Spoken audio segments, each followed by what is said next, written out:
사실 팀장님이 제 상여금을 삭감한 이유는 제가 팀장님의 말도 안 되는 시스템 업그레이드 제안서에 서명하기를 거부했기 때문 아닙니까? 무슨 헛소리야? 무슨 업그레이드? 띵동. 연말 보너스가 입금되는 날, 사무실은 축제 분위기였습니다. 동료들은 1,000만 원, 3,000만 원이 찍힌 입금 문자를 보며 환호성을 질렀죠. 하지만 제 통장 잔고는 여전히 25만 원. 저는 아무렇지 않은 척 묵묵히 퇴근 카드를 찍고 주말을 맞았습니다. 그날 밤 제 휴대폰은 99번이나 울렸습니다. 그리고 회사에 다시 나타난 제가 던진 단 한마디에 사무실의 모든 것이 얼어붙었습니다. 오늘 마음 쉼터에서 들려드릴 이야기입니다. 설 연휴를 코앞에 둔 금요일 오후, 흥성그룹 강남지사 사무실은 마치 용광로처럼 뜨거웠습니다. 히터 때문이 아니라 여기저기서 울려 퍼지는 은행 알림음 때문이었죠. 띵동 띵동, 돈이 만들어내는 교향곡처럼 알림음은 쉴 새 없이 이어졌습니다. 사람들은 흥분했고 웃음소리와 환호성이 평소의 키보드 소리를 집어삼켰습니다. 옆자리 회계팀 막내가 작게 비명을 지르더니 맞은편 동료에게 휴대폰을 보여주며 자랑했습니다.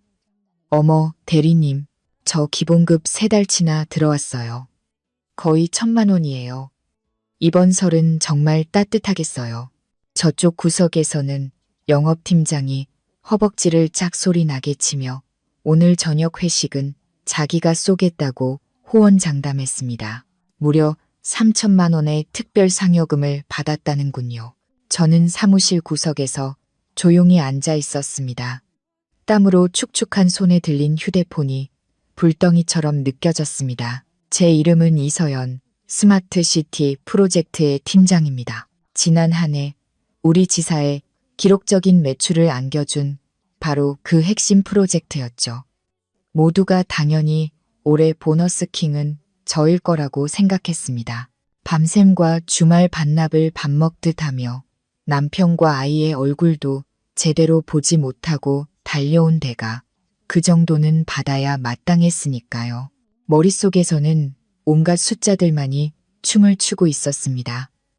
아파트 중도금, 납입 날짜, 시어머니의 관절염 약값, 그리고 아들에게 사주기로 약속한 새 옷. 그때 휴대폰이 진동하고 울렸습니다. 심장이 쿵 하고 내려앉는 것 같았습니다. 저는 떨리는 손으로 은행 앱을 열고 숨을 참으며 로딩 화면을 바라보았습니다. 화면에 나타난 숫자는 제 눈을 의심하게 만들었습니다. 마치 먼지 때문에 시야가 흐려진 것 같았죠.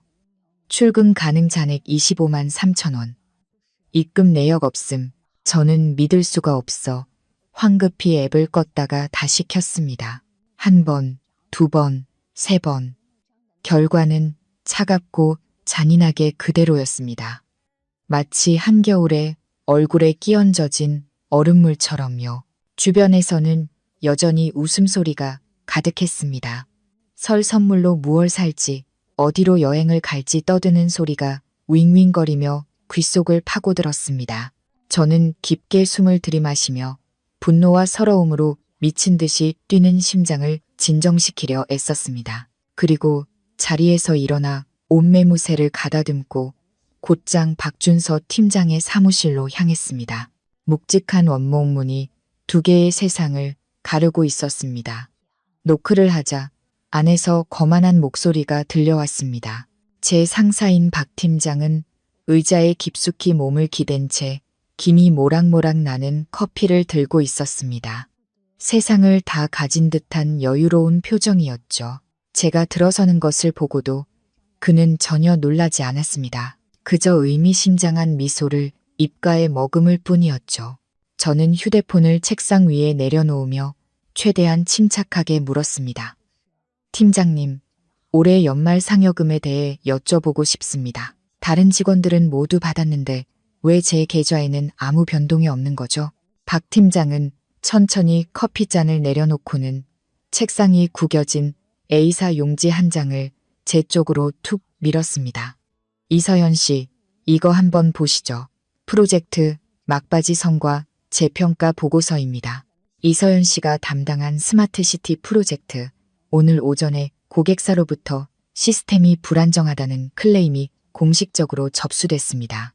저는 그 종이를 집어 들었습니다. 영혼 없는 글자들이 눈에 들어왔습니다. 명백한 허위 사실, 존재하지도 않는 기술적 오류를 제 탓으로 돌리는 내용이었습니다. 저는 고개를 들어 박 팀장의 눈을 똑바로 쳐다보았습니다. 팀장님, 바로 어제 파트너사로부터 감사 이메일을 받았습니다. 프로젝트 결과에 대단히 만족하며 유지보수 계약도 연장하겠다고 했습니다. 클레임이라니요. 박 팀장은 비웃으며 손에 든 펜을 빙빙 돌렸습니다. 목소리는 칼날처럼 차가웠습니다. 그건 겉으로 하는 말이죠, 이서연 씨. 실제로는 당신의 부주의 때문에 회사가 막대한 신뢰도 손실을 입었습니다. 새로운 급여 규정에 따라 회사에 손해를 끼친 직원은 상여금 전액을 삭감하여 손실을 보전하게 되어 있습니다. 당신을 해고하지 않은 것만으로도 다행으로 아세요. 그의 의기양양한 얼굴을 보자 속에서 차가운 분노가 치밀어 올랐습니다. 연초에 그가 제게 수천만 원에 달하는 접대비 허위 영수증을 내밀며 결제를 강요했던 일이 떠올랐습니다. 양심과 규정을 어길 수 없었던 저는 단호히 거절했었죠. 그때 그는 아무 말 없이 서류를 챙겨나갔지만 저를 바라보던 그 눈빛은 마치 어리석은 방해물을 보는 듯했습니다. 그는 바로 오늘을 기다렸던 겁니다. 제가 돈이 가장 필요한 날, 모든 직장인이 손꼽아 기다리는 바로 그날, 제게 치명타를 날리기 위해서. 이건 단순한 개인적인 원한이 아니었습니다. 체계적인 짓밟기, 토사구팽의 잔인한 전형이었죠. 지금 여기서 소리치고 싸워봐야 소용없다는 것을 알았습니다. 권력은 그의 손에 있었고 최종 결제 도장은 언제나 박 팀장의 편인 김수진 이사의 손에 있었으니까요. 저는 보고서를 접어 주머니에 넣고 희미하게 웃었습니다. 그런 거였군요.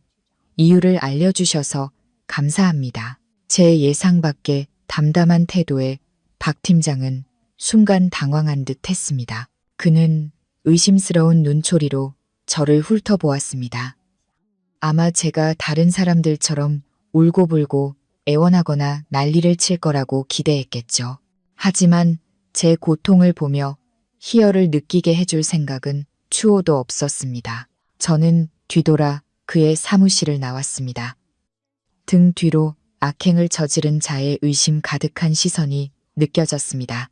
자리로 돌아오자 주변 공기가 숨 막히게 답답해졌습니다. 동정, 호기심, 그리고 고소하다는 듯한 눈빛들이 제게 쏟아졌습니다. 박 팀장이 벌써 몇몇 측근들에게 제가 프로젝트를 망쳐서 상여금을 잘렸다고 소문을 냈을 겁니다. 헛소문과 험담이 가득한 이 회사에서 나쁜 소식은 빛보다 빠르게 퍼져나가니까요. 자리에 앉은 지 얼마 되지 않아 회의실 문 앞에서 박 팀장의 목소리가 쩌렁쩌렁 울려 퍼졌습니다. 모두 주목, 스마트 시티 프로젝트. 인수인계는 끝났지만 최종 데이터 검토가 필요합니다. 내일은 토요일, 설 연휴 전날이지만 이서연 씨팀은 전원 출근해서 야근하도록 하세요. 불참 시 무단 결근으로 처리하고 다음 달 평가에 반영하겠습니다. 여기저기서 작게 웅성거리는 소리가 들렸지만 박 팀장이 눈을 부라리자 금세 조용해졌습니다. 설 연휴 전날 모두가 고향에 내려가고 집을 청소하며 가족과 함께할 준비를 하는 날입니다. 그런데 그는 후속 조치라는 명목 아래 무급 야근을 강요한 것입니다. 저는 자신들의 권리를 빼앗기고도 한마디 항변조차 못하고 고개를 숙인 팀원들을 보았습니다. 그들도 저처럼 힘없는 직장인, 돈과 권력에 짓눌려 고개조차 들 수 없는 사람들이었습니다. 저는 아무 반응 없이 조용히 제 개인 물품들을 챙기기 시작했습니다. 업무 수첩, 작은 선인장 화분, 그리고 가족 사진, 모든 것을 가방에 차곡차곡 담았습니다. 그리고 보안 USB를 컴퓨터에 꽂아 프로젝트의 모든 원본 데이터를 백업했습니다. 지난 1년간의 제 노력과 결백을 증명해줄 바로 그 데이터였습니다. 저는 키보드 위에서 손가락을 움직여 만약을 대비해 오래전부터 몰래 설치해둔 마지막 암호화 명령을 입력했습니다. 이것은 제가 개인적으로 설정한 보안 절차였고 해독키는 오직 저만이 가지고 있었습니다. 제가 없으면 서버에 있는 데이터들은 그저 의미 없는 문자들의 나열일 뿐이었습니다. 모든 작업을 마친 후 저는 모든 기기에서 로그아웃했습니다. 검게 변한 모니터 화면이 마치 이 회사에서의 제 미래를 보여주는 것 같았습니다. 5시 30분, 저는 퇴근 카드를 찍기 위해 일어섰습니다. 박 팀장이 출입구에 서서 저를 막아섰습니다. 그는 주머니에 손을 찔러 넣은 채 비아냥거렸습니다. 이서연 씨, 배짱 한번 두둑하네. 내일 안 보이기만 해봐. 그때 가서 울고불고 매달려도 소용없을 줄 알아. 저는 그의 오만한 얼굴을 똑바로 쳐다보며 또박또박 대답했습니다. 규정대로 처리하세요. 제 행동에 대한 책임은 제가 지겠습니다. 그리고 그의 옆을 스쳐 지나 엘리베이터로 향했습니다. 밖에 차가운 바람이 얼굴을 때렸지만 마음속에서는 전례 없는 결심이 불타오르고 있었습니다. 집 근처 ATM에 들러 생활비를 조금 인출하려 했습니다. 하지만 설을 앞두고 길게 늘어선 줄을 보자 차마 발길이 떨어지지 않았습니다. 통장에 남은 돈은 고작 25만 원 남짓. 이걸 뽑아버리면 아이가 아프기라도 할 때 어떻게 대처해야 할지 막막했습니다.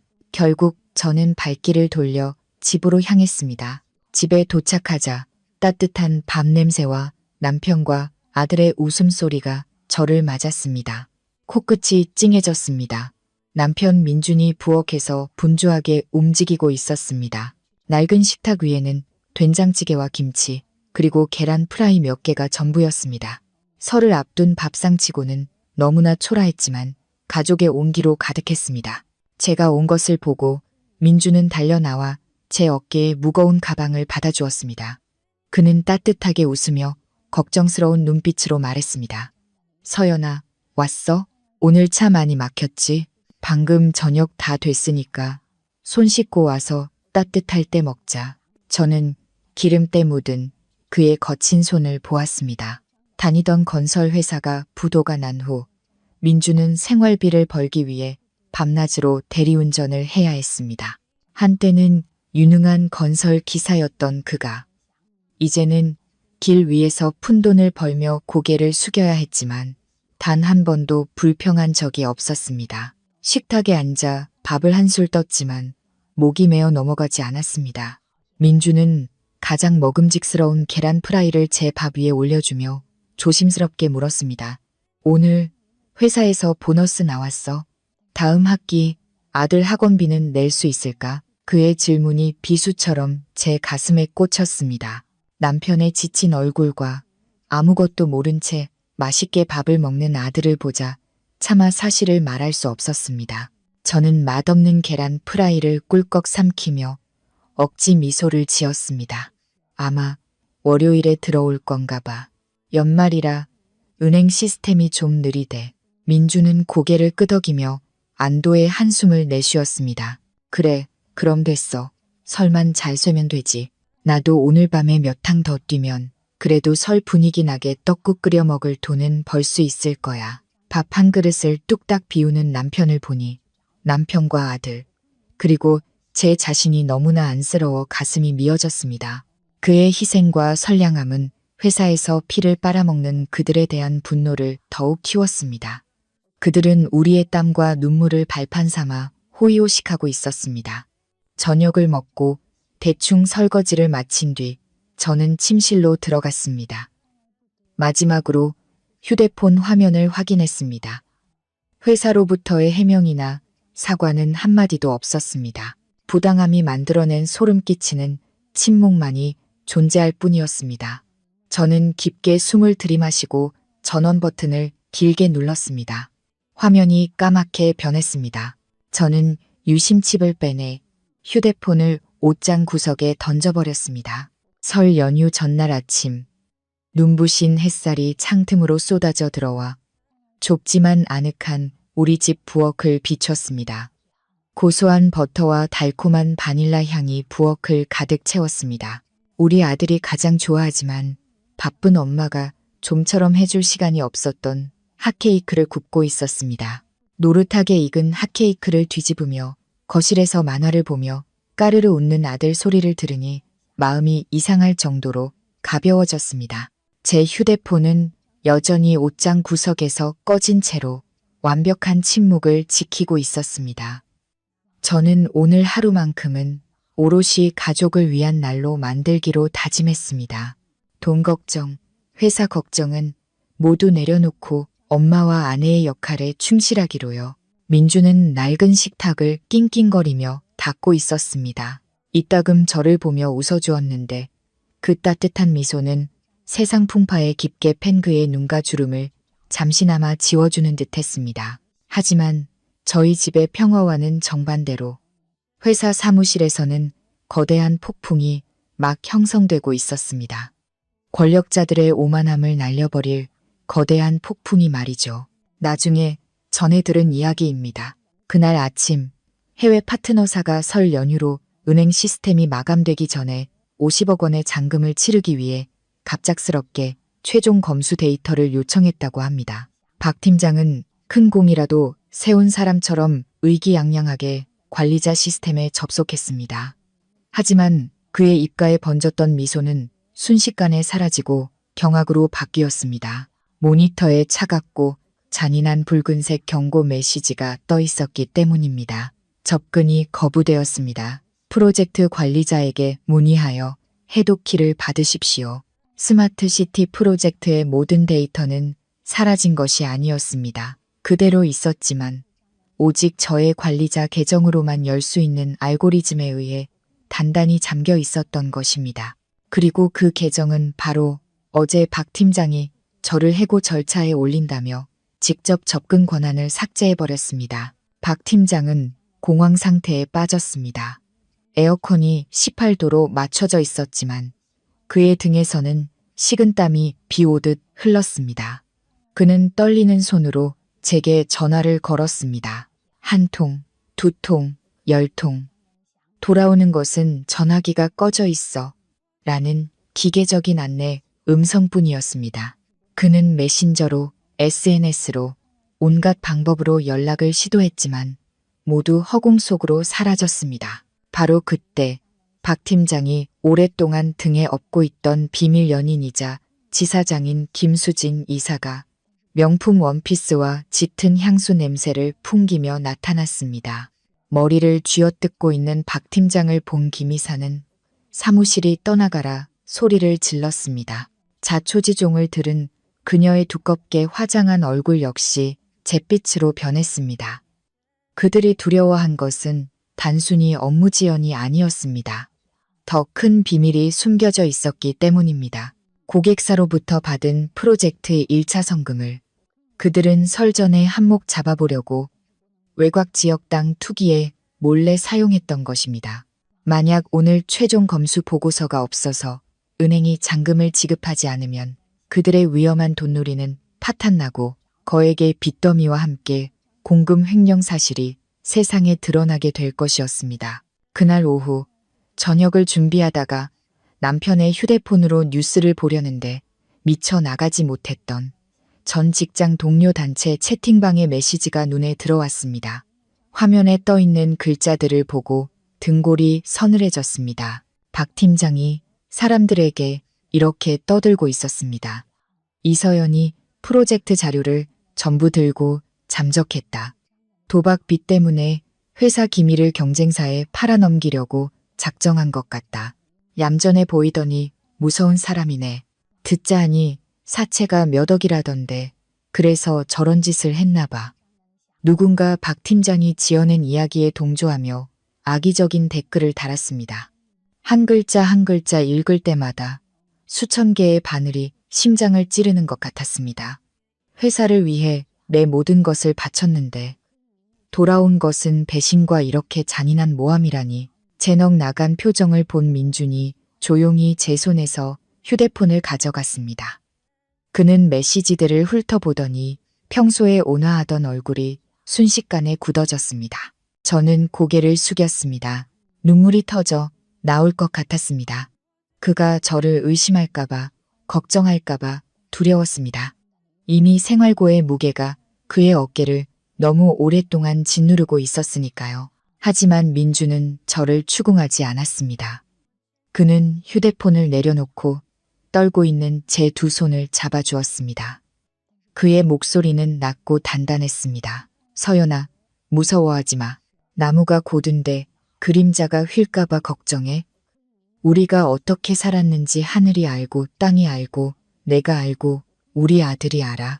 남들이 하는 헛소리는 우리를 먹여 살리지도 죽이지도 못해. 그는 저를 품에 안고 아이를 달래듯 등을 토닥여 주었습니다.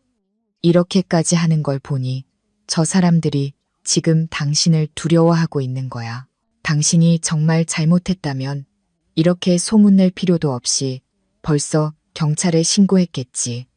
내일은 대리운전 쉬고 내가 회사까지 태워다 줄게. 내가 옆에 있을 테니 아무도 내 아내를 함부로 대하지 못할 거야. 민준의 절대적인 신뢰는 메말라가던 제 영혼에 따뜻한 물줄기처럼 흘러들었습니다. 저는 그의 어깨에 기대어 땀과 먼지가 섞인 익숙한 그의 채취를 맡았습니다. 이 남자는 부유하지도 힘이 있지도 않지만 가장 거센 풍랑 속에서 단 한 번도 제 손을 놓은 적이 없었습니다. 저는 눈물을 닦고 그를 바라보았습니다. 눈빛에는 다시 단단한 의지가 서려 있었습니다. 그래, 나는 혼자가 아니야. 내게는 가족이라는 든든한 버팀목이 있다. 어쩌면 이 역경 덕분에 내 곁을 지키는 사람의 진심을 더 깊이 깨닫게 된 것인지도 모릅니다. 그들은 헛소문이 저를 절망하게 만들어 스스로 기어 나오게 만들 것이라 생각했겠지만 착각이었습니다. 그들의 잔인함은 오히려 저를 더 강하게 만들었고 저 자신과 그들에게 짓밟혀온 사람들을 위해 공정함을 되찾겠다는 결심을 더욱 굳건하게 만들었습니다. 악의적인 소문으로도 저를 끌어낼 수 없게 되자 공황 상태에 빠진 박 팀장 대신 김 이사가 직접 나섰습니다. 그녀는 회사 번호도 제가 아는 개인 번호도 아닌 아마 대포폰이거나 다른 사람에게 빌린 듯한 낯선 번호로 제게 전화를 걸었습니다. 조용한 오후 휴대폰 기본 벨소리가 날카롭게 울려 퍼졌습니다. 화면에 뜬 낯선 번호를 보자 직감적으로 누구인지 알 수 있었습니다. 저는 깊게 숨을 들이마시고 헝클어진 머리를 쓸어 넘긴 뒤 침착하게 통화 버튼을 눌렀습니다. 여보세요. 저는 마치 택배 기사의 전화를 받는 것처럼 아무렇지 않게 말했습니다. 수화기 너머로 김 이사 특유의 차갑고 신경질적인 목소리가 들려왔습니다. 조금의 우호적인 기색도 없었습니다. 이서연 씨, 오늘 하루 종일 뭐 하는 짓이야? 당신 때문에 지금 회사가 발칵 뒤집힌 거 몰라? 그런 무책임한 태도, 내가 당장 해고시킬 수도 있어. 그녀는 여전히 그 거만하고 위압적인 태도로 저를 억누르려 했습니다. 예전의 저였다면 아마 벌벌 떨며 죄송하다고 빌었을 겁니다. 하지만 이제 그녀의 공허한 협박은 우습게만 들렸습니다. 이사님, 저는 높낮이 없는 일정한 톤으로 대답했습니다. 오늘은 주말이고 법정 공휴일인 설 연휴가 시작되는 날입니다.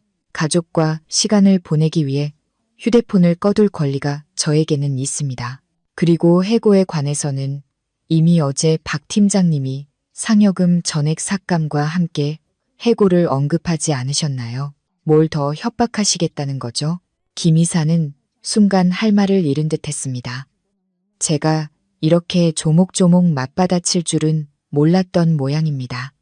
하지만 그녀는 금세 심각한 목소리로 말을 바꿨습니다. 말장난하지 마. 스마트 시티 프로젝트 검수 데이터 파일 어디 있어? 왜 시스템에서 열리질 않는 거야? 고객사가 지금 계약 위반으로 소송 걸겠다고 난리야. 당신이 해결하지 않으면 회사 자산 파괴 혐의로 법적 책임을 져야 할 거야. 저는 낮게 웃으며 또박또박 대꾸했습니다. 이사님, 제가 흥성그룹에서 5년 동안 일했습니다. 업무 인수인계 절차는 누구보다 잘 압니다.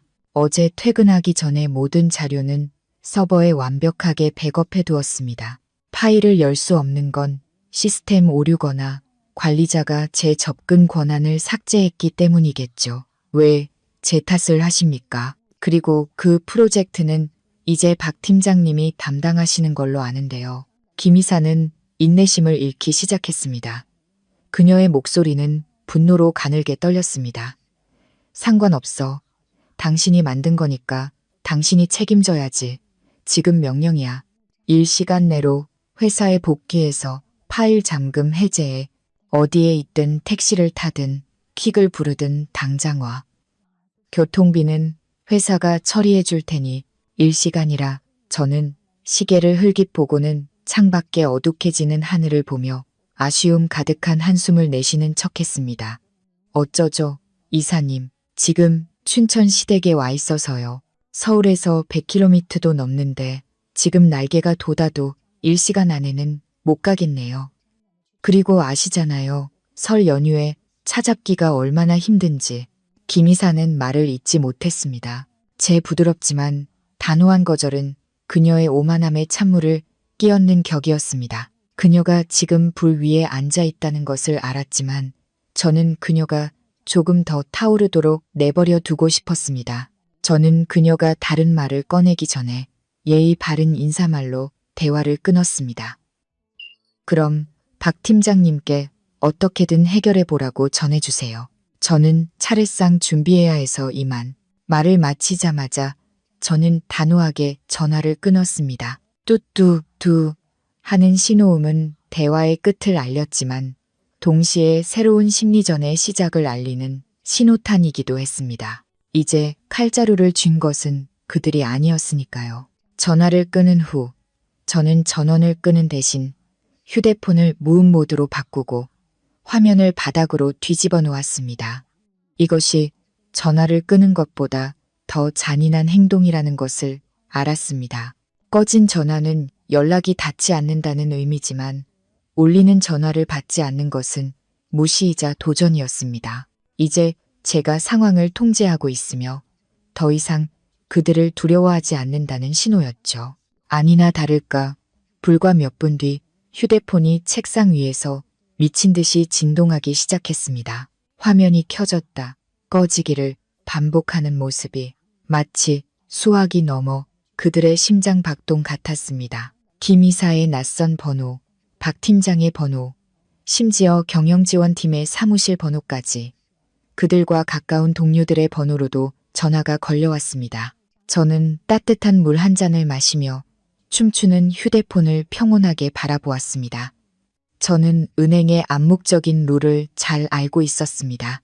오늘은 설 연휴 전 마지막 자금 집행일, 만약 오후 5시까지 서류가 완비되지 않으면 모든 돈은 연휴가 끝날 때까지 묶이게 됩니다. 김 이사와 박 팀장처럼 외부에서 급전을 빌려 부동산 투기를 하는 사람들에게 하루 이자만 해도 잠 못 이룰 정도인데 하물며 열흘이 넘는 연휴 동안 자금이 묶인다는 것은 상상조차 하기 싫은 악몽일 겁니다. 남편 민준이 제 휴대폰이 계속 울리는 것을 보고 걱정스럽게 물었습니다. 여보, 저렇게 전화가 많이 오는 걸 보니 무슨 큰일이라도 생긴 거 아니야? 그냥 한번 받아보는 게 어때? 저는 미소를 지으며 남편의 거친 손을 잡고 고개를 저었습니다. 괜찮아, 여보. 지금 전화를 받으면 우리가 지는 거야. 저 사람들은 지금 패닉 상태야. 우리가 침묵할수록 그들의 약점은 더 드러나게 될 거야. 날 믿어줘. 나 다 생각이 있어. 남편을 안심시키고 상황을 파악하기 위해 저는 신입 시절 제가 직접 가르쳤던 인턴 미나의 메신저를 열었습니다. 미나가 몰래 보내온 메시지는 마치 현장 생중계 같았습니다. 선배님, 지금 난리 났어요. 김 이사님이 회의실에서 책상 치고 소리 지르면서 박 팀장님을 엄청나게 몰아붙이고 있어요. 두 사람이 선배님 컴퓨터를 다 뒤지고 IT팀까지 불렀는데도 잠금을 못 풀었대요. 엿들었는데 은행 마감됐다고, 이제 다 죽었다고 하던데요. 박 팀장님 얼굴은 완전히 잿빛이에요. 메시지를 읽으며 저는 통쾌함을 느꼈습니다. 남의 불행을 바라는 사람은 아니지만 저를 벼랑 끝으로 내몰고 제 아이의 밥그릇까지 빼앗으려 했던 자들에게 이 정도의 벌은 너무나 가벼웠습니다. 집 안의 공기는 여전히 따뜻했습니다. 아들이 레고를 조립하는 소리가 경쾌하게 들려왔습니다. 하지만 저 유리로 된 사무실 건물 안에서는 화약 냄새와 공포로 공기가 무겁게 가라앉고 있을 겁니다. 저의 시간 끌기 전략은 완벽하게 먹혀들었습니다. 저는 무해한 시간을 가장 날카로운 무기로 바꾸어 적들의 인내심과 계략을 조금씩 베어내고 있었습니다. 그날 밤 도시는 설을 앞둔 늦은 잠에 빠져들었습니다. 길 위의 차들도 뜸해지고 낡은 창문 틈으로 스며드는 바람 소리만 남았습니다. 저는 침대에 앉아 새근사근 잠든 아들을 바라보았습니다. 평화로운 이 모습은 제 손에 들린 쉴 새 없이 화면이 번쩍이는 휴대폰과 너무나 대조적이었습니다. 부재중 전화는 99통에서 멈춰 있었습니다. 아름다운 숫자지만 이 상황에서는 절망을 담고 있었죠. 전화가 소용없어지자 그들은 메시지로 저를 공격하기 시작했습니다. 메시지 함을 열자 차갑고 날카로운 우박처럼 협박과 회유가 쏟아졌습니다. 처음에는 김 이사의 낯선 번호로 온 거만한 협박 문자였습니다.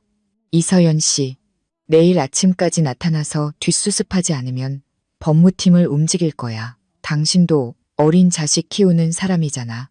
이력서에 빨간 줄 긋고 싶지 않으면 알아서 해. 나중에 어디 가서 재취업도 힘들게 만들어줄 테니까.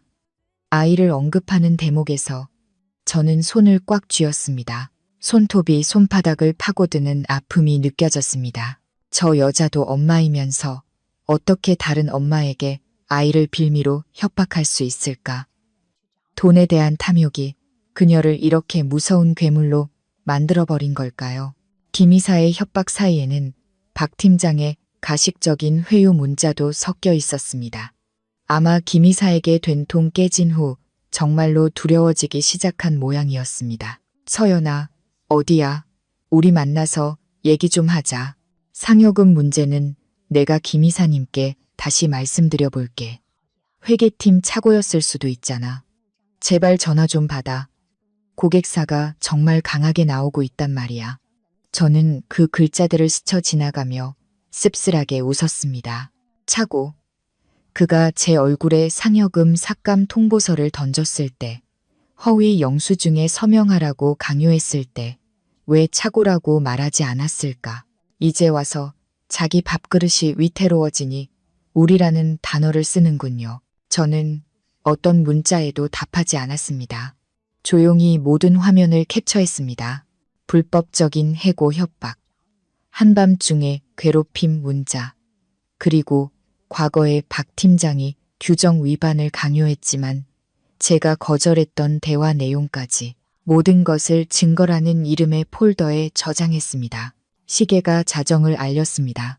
새로운 날의 시작이자 제 인내심이 행동으로 전환되는 순간이었습니다. 노트북을 켜고 개인 이메일에 접속했습니다. 석 달 전부터 작성해 두었던 임시 저장함에 잠자고 있던 메일 한 통을 꺼내 마지막으로 수정했습니다. 수신인은 흥성그룹 본사 감사팀, 제목은 강남지사의 심각한 규정 위반 및 횡령 증거 보고. 저는 그동안 몰래 수집해온 모든 비자금, 흐름 내역과 허위 영수증, 그리고 박 팀장이 직원들에게 불법을 지시했던 회의 녹음 파일까지 전부 첨부했습니다. 마우스를 쥔 손가락이 미세하게 떨렸습니다. 보내기 버튼을 누르면 다시는 돌아올 수 없다는 것을 알았습니다. 저는 그들의 공공의 적이 될 것이고 상상 이상의 거센 폭풍이 몰아칠 것이었습니다. 저는 곤히 잠든 남편과 아들의 천진난만한 얼굴을 보았습니다.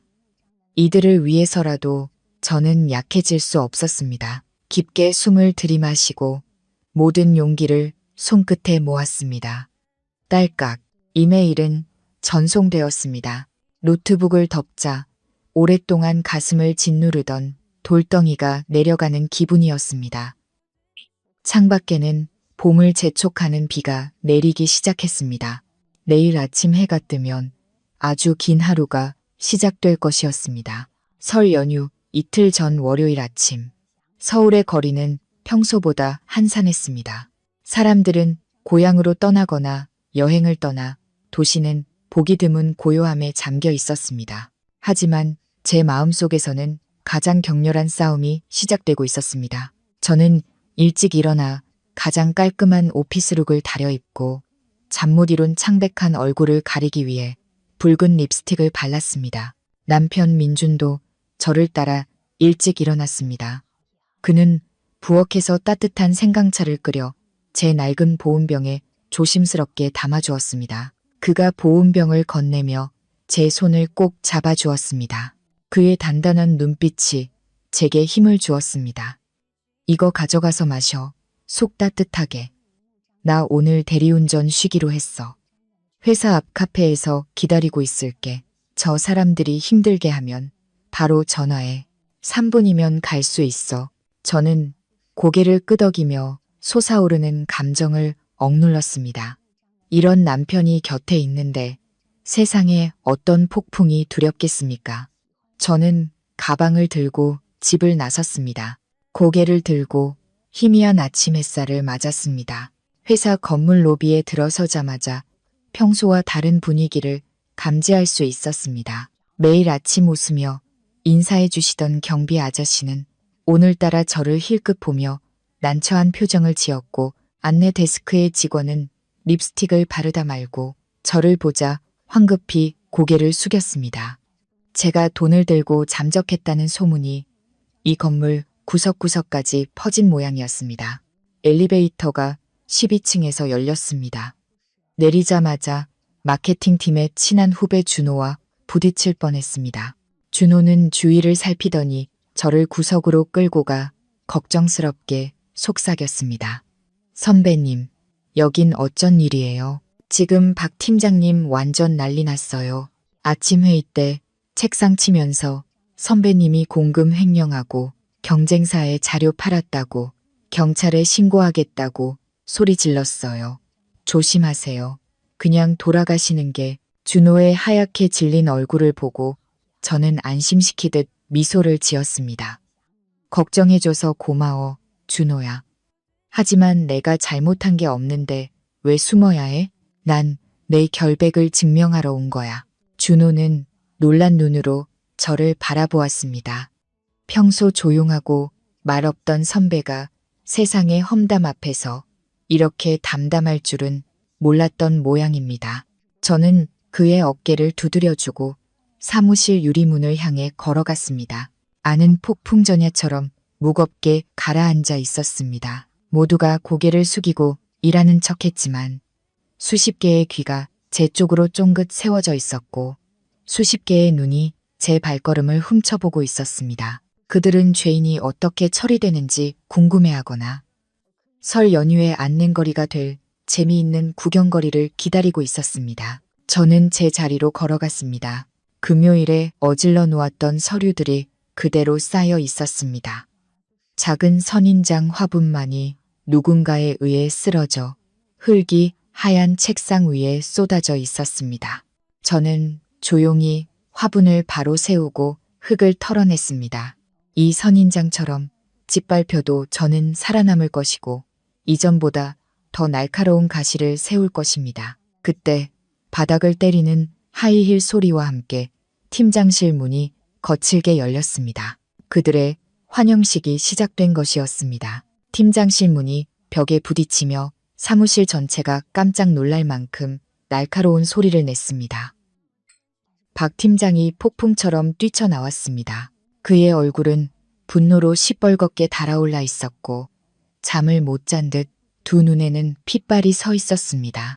제 책상 옆에 태연하게 서 있는 저를 보자 그는 지난 이틀간 쌓인 모든 분노와 공포를 쏟아낼 표적을 찾은 듯 했습니다. 이서연 씨, 당신 아직도 여기 얼굴을 들이밀 수 있어? 박 팀장은 고래고래 소리를 질렀습니다. 일부러 다른 부서 직원들까지 모두 들으라는 듯이요. 그는 손가락으로 저를 가리키며 소리쳤습니다. 당장 데이터 파일 내놔. 무슨 수작이야. 당신의 무책임한 태도 때문에 회사가 수십억 원의 손해를 입은 거 알아? 감옥에 가야 정신을 차리겠어.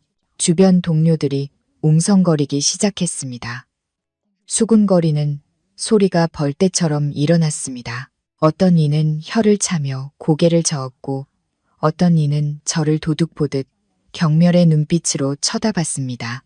박 팀장은 부하 직원의 배신에 상처 입은 충성스러운 관리자 역할을 연기하며 자신의 무능함을 덮기 위해 저를 악랄한 파괴자로 만들고 있었습니다. 저는 그의 광기 어린 모습에도 전혀 흔들리지 않고 가만히 서 있었습니다. 그의 눈을 똑바로 쳐다보자 그의 눈빛이 순간 움찔했습니다. 저는 천천히 주머니에서 휴대폰을 꺼내 화면을 켠 뒤 모두가 볼 수 있도록 높이 들어 올렸습니다. 팀장님, 제가 수작을 부린다고요? 파일을 숨겼다고요? 제 목소리는 주변의 소음을 잠재울 만큼 맑고 크게 울려 퍼졌습니다. 그럼 여기 눈 똑똑히 뜨고 보시죠. 이것은 우리 프로젝트 팀 단체 채팅방입니다. 저는 금요일 오후에 보낸 메시지를 찾아 화면을 확대했습니다. 금요일 오후 5시 30분 퇴근하기 직전에 저는 압축 파일이 담긴 폴더 링크와 해독 암호를 그룹 채팅방에 공유했습니다. 심지어 팀장님과 김 이사님을 태그해서 보고까지 드렸습니다. 그때 두 분은 회식 장소 정하느라 바쁘셔서 제 메시지를 읽을 생각도 안 하셨던 모양이죠. 박 팀장은 얼어붙었습니다. 그는 휴대폰 화면을 멍하니 바라보았습니다. 제가 보낸 메시지는 보낸 시간과 함께 그를 포함한 모든 팀원이 읽었음 상태로 선명하게 남아 있었습니다.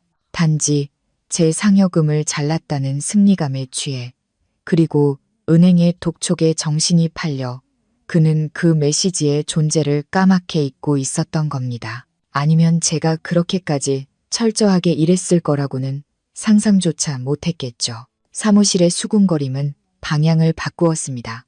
의심의 눈초리들이 박 팀장에게로 향하기 시작했습니다.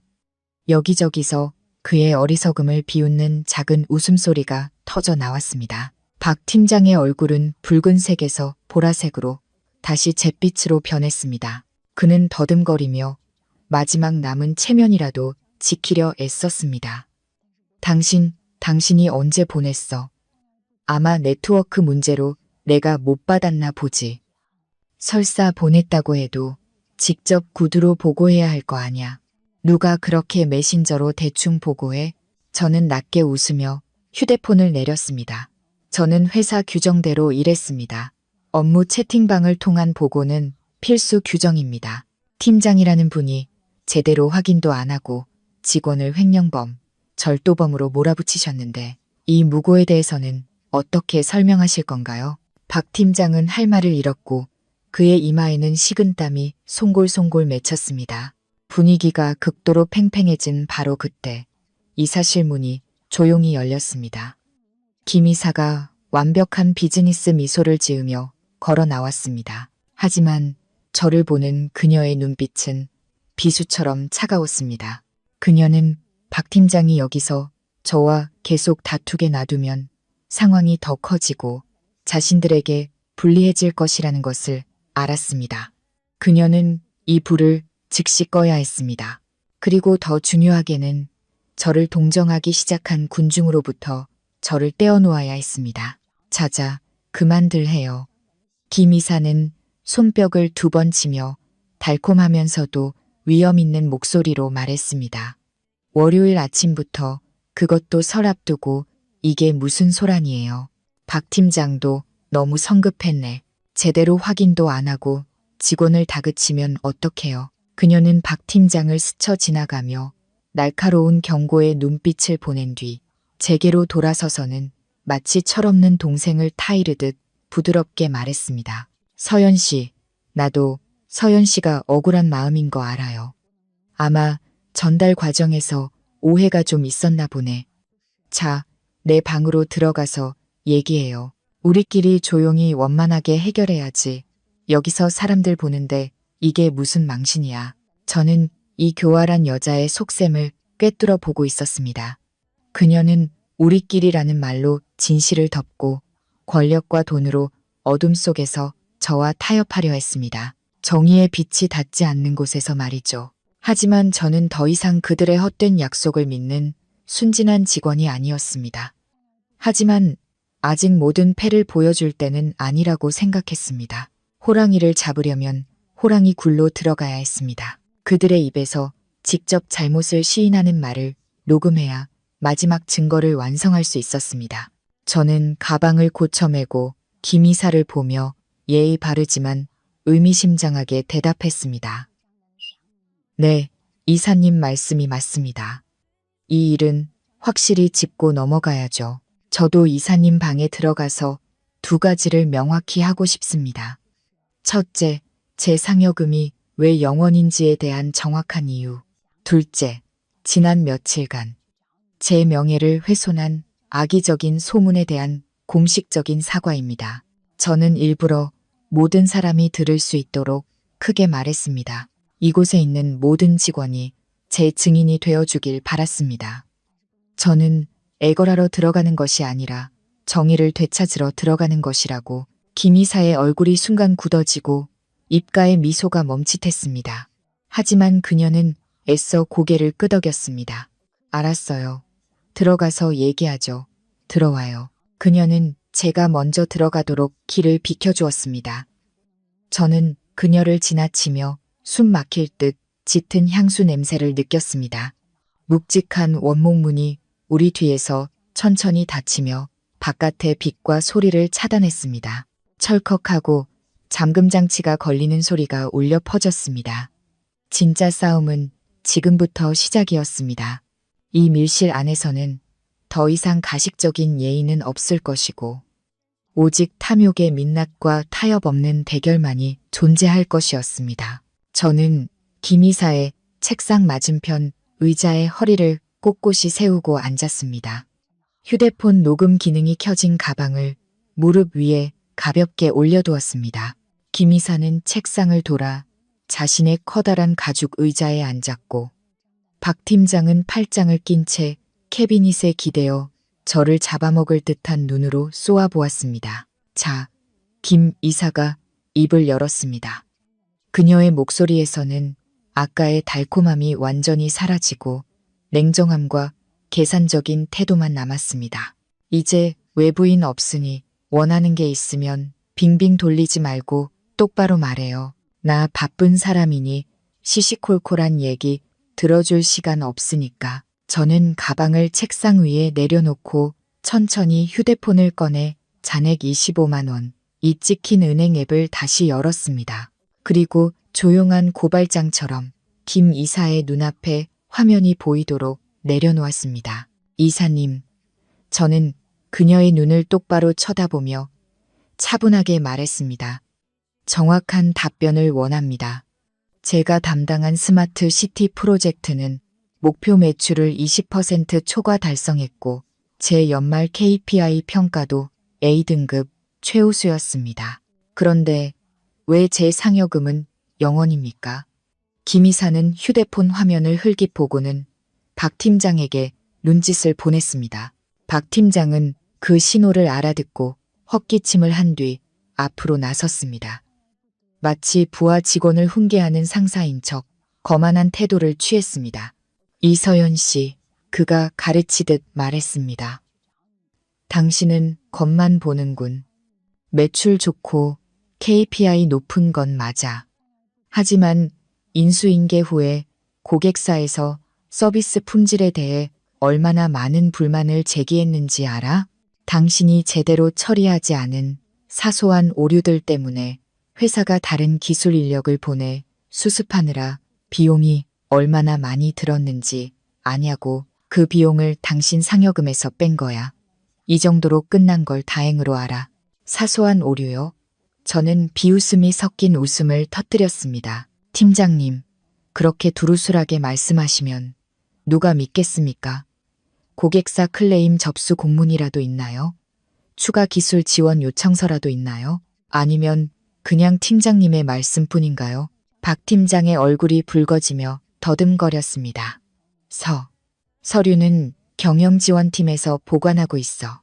당신 같은 평사원이 무슨 권리로 내부 문서를 보자고 하는 거야? 내부 문서를 볼 권리는 없지만 저에게는 이게 있습니다. 저는 가방에서 비닐 파일에 고이 보관된 종이 한 장을 꺼냈습니다. 그것은 파트너사 대표의 친필 서명과 선명한 직인이 찍힌 고객 만족도 평가서 사본이었습니다. 저는 그 종이를 김 이사 앞으로 밀었습니다. 이거 보시죠. 지난 25일 파트너사 대표님이 직접 매우 만족에 서명하시고 우리 프로젝트 팀에 특별 보너스를 지급해달라고 요청까지 하셨습니다. 팀장님은 고객사가 불만을 제기했다고 하셨는데 그럼 이 서명은 가짜입니까? 김 이사는 그 종이를 집어들었습니다. 선명한 직인을 본 그녀의 안색이 미세하게 변했습니다. 그녀는 제가 회사에 제출하기 전에 이런 서류까지 복사해 두었을 줄은 몰랐던 겁니다. 그녀는 종이를 책상에 내던지며 헛웃음을 쳤습니다. 이게 뭘 증명하는데? 고객사들이 예의상 서명해 준 것뿐이지 뒤에서는 임원들한테 무슨 말을 했을지 당신이 어떻게 알아? 예의상이라고요? 제 목소리는 더욱 날카로워졌습니다. 이사님, 이것은 법적 효력을 갖는 공식 문서이자 계약 대금 지급의 근거입니다. 고객사가 장난으로 서명했다고 말씀하시는 건 파트너사와 우리 흥성그룹의 신뢰를 무시하는 처사입니다. 제가 이 서류를 본사에 보내 대조를 요청한다면 본사에서는 직인이 찍힌 문서를 믿을까요? 아니면 박 팀장님의 근거 없는 말을 믿을까요? 김 이사와 박 팀장은 동시에 얼어붙었습니다. 제가 그들의 아킬레스건을 건드렸다는 것을 깨달은 것입니다. 그들의 어설픈 변명은 힘없는 직원들에게나 통할 뿐 명백한 증거 앞에서는 무용지물이었습니다. 그들이 침묵하는 것을 보고 저는 1라운드에서 승리했음을 직감했습니다. 하지만 여기서 멈추지 않았습니다. 저는 박 팀장의 가면을 완전히 벗겨내고 김 이사에게 제가 그녀가 생각하는 것보다 훨씬 더 많은 것을 알고 있음을 보여주고 싶었습니다. 저는 단순히 묵묵히 일만 하는 직원이 아니라 모든 것을 지켜보고 분석하는 사람이었습니다. 저는 박 팀장을 쳐다보았습니다. 평소에 순종적인 눈빛이 아닌 수파 터진 종양을 도려낼 준비가 된 외과 의사의 메스처럼 날카로운 눈빛으로요. 박 팀장님, 저는 그의 이름을 부르며 목소리를 낮췄습니다. 사실 팀장님이 제 상여금을 삭감한 이유는 고객사 불만도 기술적 오류도 아니잖아요. 팀장님은 저를 미워하고 짓밟고 싶었던 거죠. 지난 6월 제가 팀장님의 말도 안 되는 시스템 업그레이드 제안서에 서명하기를 거부했기 때문 아닙니까? 박 팀장은 움찔하며 손에 든 컵을 놓칠 뻔했습니다. 그는 더듬거리며 말했습니다. 무슨 헛소리야. 무슨 업그레이드? 모르는 척하지 마세요. 저는 한마디 못을 박든 말을 이어갔습니다. 팀장님은 기존 계약에도 없는 불필요한 보안 기능을 추가하자고 제안하셨죠. 추가 비용은 1억 원. 제가 기술 검토 확인서에 서명만 하면 김 이사님께 결제를 올리겠다고 하셨고요. 하지만 저는 그 기능이 전혀 필요 없을 뿐만 아니라 오히려 시스템 속도를 저하시킬 수 있다는 분석 보고서를 제출했습니다. 저는 가방에서 또 다른 서류 뭉치를 꺼내 책상 위에 탁 소리가 나게 던졌습니다. 그것은 저와 박 팀장이 주고받았던 이메일 출력본과 제가 몰래 조사해 두었던 실제 비용 견적서였습니다. 여기 있습니다. 저는 서류를 가리켰습니다. 팀장님이 아는 업체를 통해 받은 견적서에는 해당 소프트웨어의 실제 가격이 2천만 원에 불과합니다. 팀장님은 1억 원으로 부풀려 8천만 원의 차익을 챙기려 하셨죠. 제가 서명하지 않아서 공금을 빼돌리지 못하게 되자 앙심을 품고 저를 내쫓으려 하신 거 아닙니까? 박 팀장의 얼굴은 핏기 하나 없이 하얗게 질렸습니다.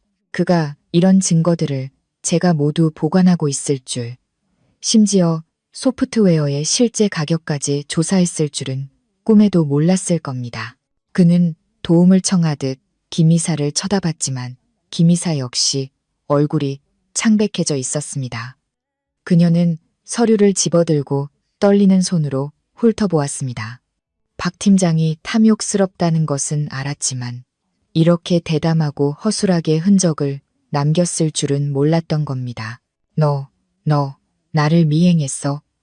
박 팀장은 공포에 질려 목소리가 갈라졌습니다. 내가 직원이야. 스파이야. 직원입니다. 저는 의자에 등을 기대며 태연하게 대답했습니다. 그리고 직원의 임무는 회사의 이익을 보호하는 것입니다. 저는 팀장님을 미행한 게 아니라 제 직업윤리에 따라 행동했을 뿐입니다. 흔적을 남긴 것은 제가 아니라 팀장님의 탐욕입니다. 김 이사는 서류를 내려놓고 심호흡을 하며 평정심을 되찾으려 애썼습니다.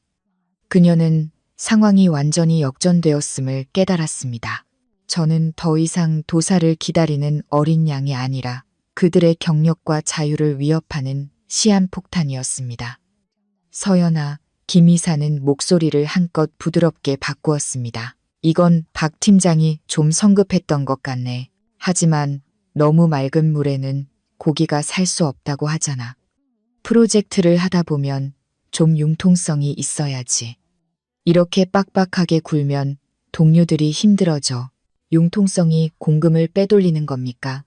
저는 그녀가 말을 돌릴 틈을 주지 않고 되물었습니다.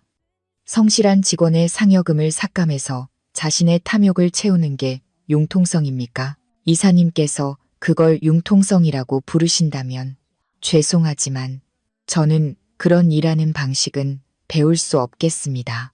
김 이사는 자리에서 일어나 와인 캐비닛으로 가더니 물 한 잔을 따라 제 앞에 놓았습니다. 그녀가 자세를 낮추고 이 불을 평화적으로 끄기 위한 해결책을 찾고 있다는 신호였습니다. 그녀는 영리한 사람이었고 언제 강하게 나가고 언제 부드럽게 대해야 하는지 아는 사람이었습니다. 알았어. 김 이사는 제 옆자리 의자에 앉아 마치 친한 자매처럼 다정하게 말했습니다. 내 억울한 마음 이해해.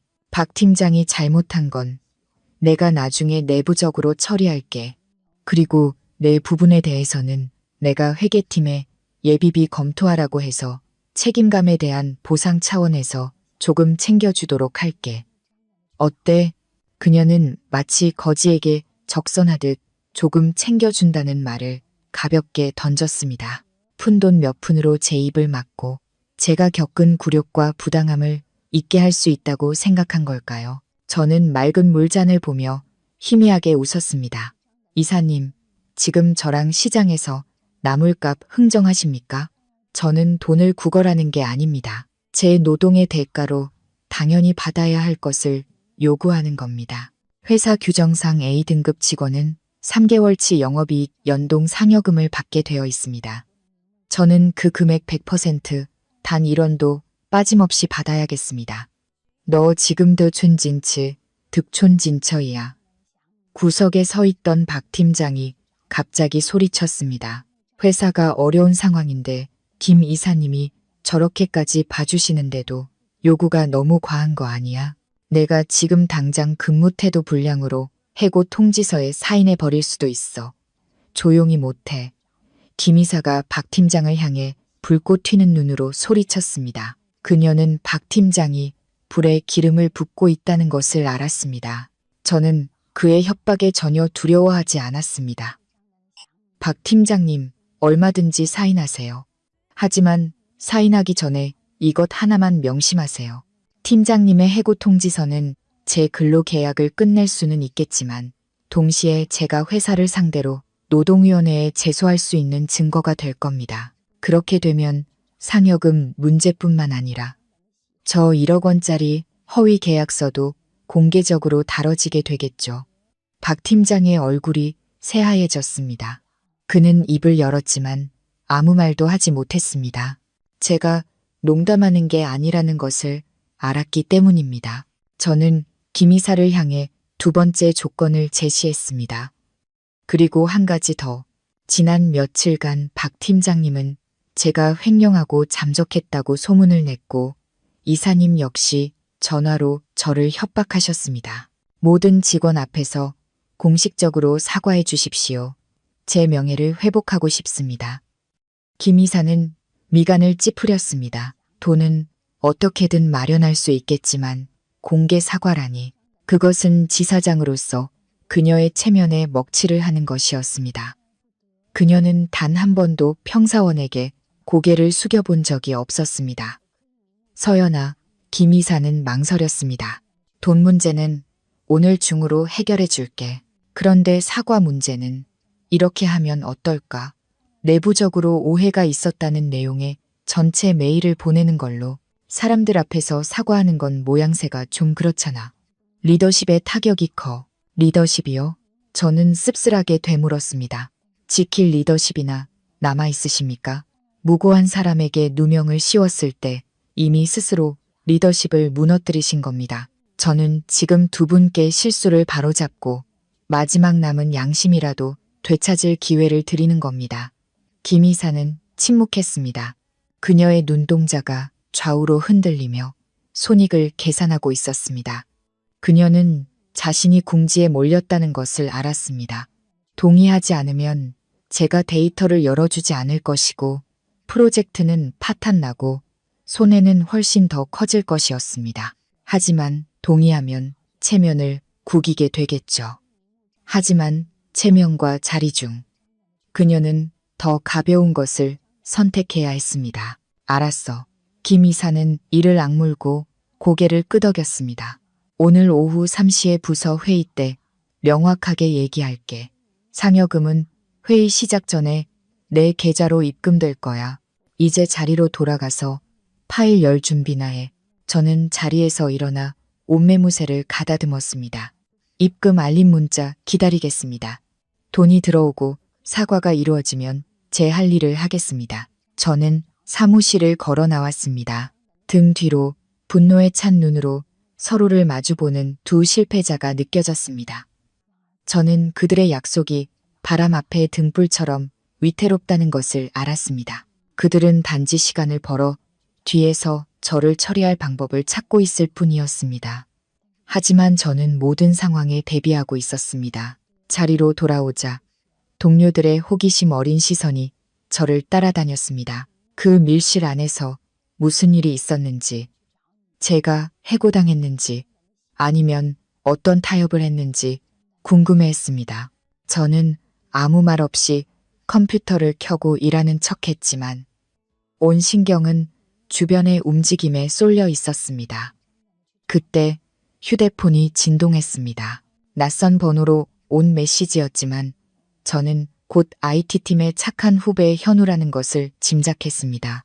오늘 아침 제 파일에 잠금을 풀지 못해 박 팀장에게 심하게 혼났던 바로 그 친구였습니다. 선배님, 조심하세요. 방금 회의실 지나가는데 김 이사님이 법무팀이랑 인사팀에 전화하고 있었어요. 뭐 징계 의결서니 보안 규정 위반이니 파일 받은 직후에 해고하라는 둥 그런 얘기를 하던데요. 아무래도 뒤통수 치려는 것 같아요. 메시지를 읽었지만 전혀 놀라지 않았습니다. 교활한 자들의 본성이란 그런 것이니까요. 그들은 결코 순순히 패배를 인정하지 않습니다. 그들은 제 타협을 순진함으로 여기고 제가 쓸모 없어지는 순간 저를 차함을 덫을 준비하고 있었던 겁니다. 저는 현우에게 웃는 이모티콘과 함께 고마워라고 답장을 보냈습니다. 어둠 속에서 저를 묵묵히 응원해주는 선량한 동료들이 있다는 것에 감사했습니다. 그들은 제가 혼자 싸우고 있지 않다는 것을 느끼게 해주는 작은 불씨였습니다. 저는 어젯밤 작성해 두었던 본사 감사팀에 보낼 이메일을 다시 열었습니다. 아직 보내지 않은 이유는 만약 그들이 진심으로 뉘우친다면 마지막 기회를 주고 싶었기 때문입니다. 하지만 제 자비심은 잘못된 곳에 쓰인 것 같았습니다. 저는 휴대폰을 들어 김 이사에게 직접 문자를 보냈습니다. 이사님, 지금 무슨 계획을 하고 계신지 압니다. 제가 파일을 열어주면 보안 규정 위반을 핑계로 저를 해고하고 상여금도 회수할 생각이시죠. 다시 생각해 보시는 게 좋을 겁니다. 제 손에는 1억 원짜리 허위 계약서 증거뿐만 아니라 방금 나눈 대화 녹음 파일과 지난 2년간 이사님께서 결제하신 모든 허위 접대비 내역까지 있습니다. 만약 약속을 어기신다면 저는 이 모든 것을 즉시 본사로 보낼 겁니다. 그때 이사님 자리가 어떻게 될지는 스스로 잘 아실 겁니다. 문자를 보내자마자 이사실에서 김 이사가 핏기 없는 얼굴로 뛰쳐나왔습니다. 그녀는 저를 찾다가 제 차가운 눈빛과 마주치자 멈칫했습니다. 그녀는 휴대폰을 내려다보며 제 문자를 읽었고 손이 심하게 떨리는 것을 보았습니다. 제가 한 수 앞서 그녀의 비열한 음모를 뿌리부터 차단할 줄은 몰랐던 겁니다. 그녀는 황급히 사무실로 돌아가 문을 쾅 닫았습니다. 아마 지금쯤 법무팀에 내렸던 명령을 취소하느라 정신이 없을 겁니다. 저는 의자에 등을 기대며 안도의 한숨을 내쉬었습니다.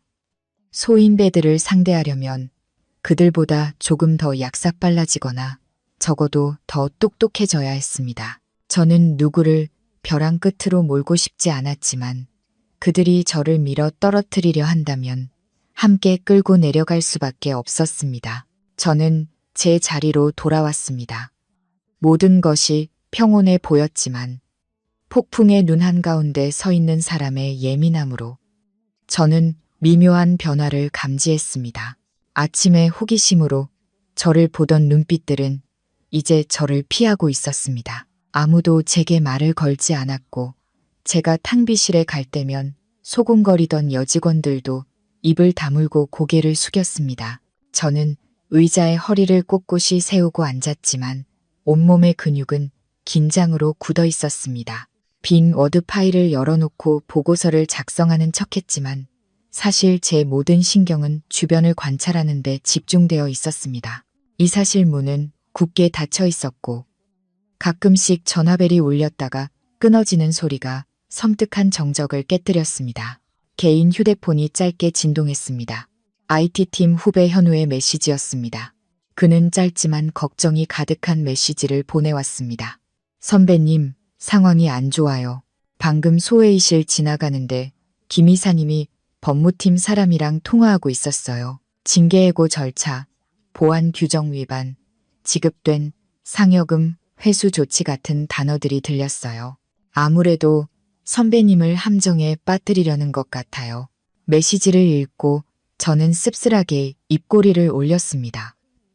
역시나 교활한 자들은 결코 순순히 패배를 인정하지 않았습니다. 그들은 저의 일시적인 타협을 순진함으로 여기고 제가 파일 잠금을 해제하는 순간 저를 도참을 법적인 그물을 짜고 있었던 겁니다. 그들은 저를 이용해 파트너사와의 문제를 해결한 뒤 두 손을 비게 만들고 이력서에 5점까지 남겨 길거리로 내쫓을 셈이었습니다. 저는 현우에게 고마워라는 이모티콘을 보내고 대화 내용을 바로 삭제했습니다. 이 계산적이고 차가운 회사에서 현우의 친절함은 제 마음을 덮여주는 작은 온기였고 제가 완전히 혼자는 아니라는 사실을 깨닫게 해주었습니다. 그날 오전 내내 사무실은 숨 막히는 분위기였습니다.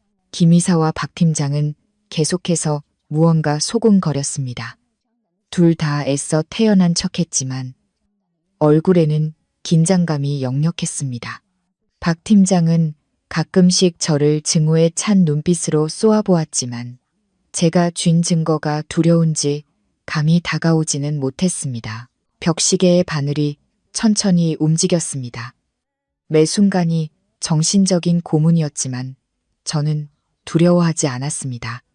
아침에 길 건너편에서 아내를 지키기 위해 묵묵히 서 있던 남편의 모습, 된장찌개가 전부였던 소박한 저녁상과 아들의 천진난만한 눈빛을 떠올렸습니다.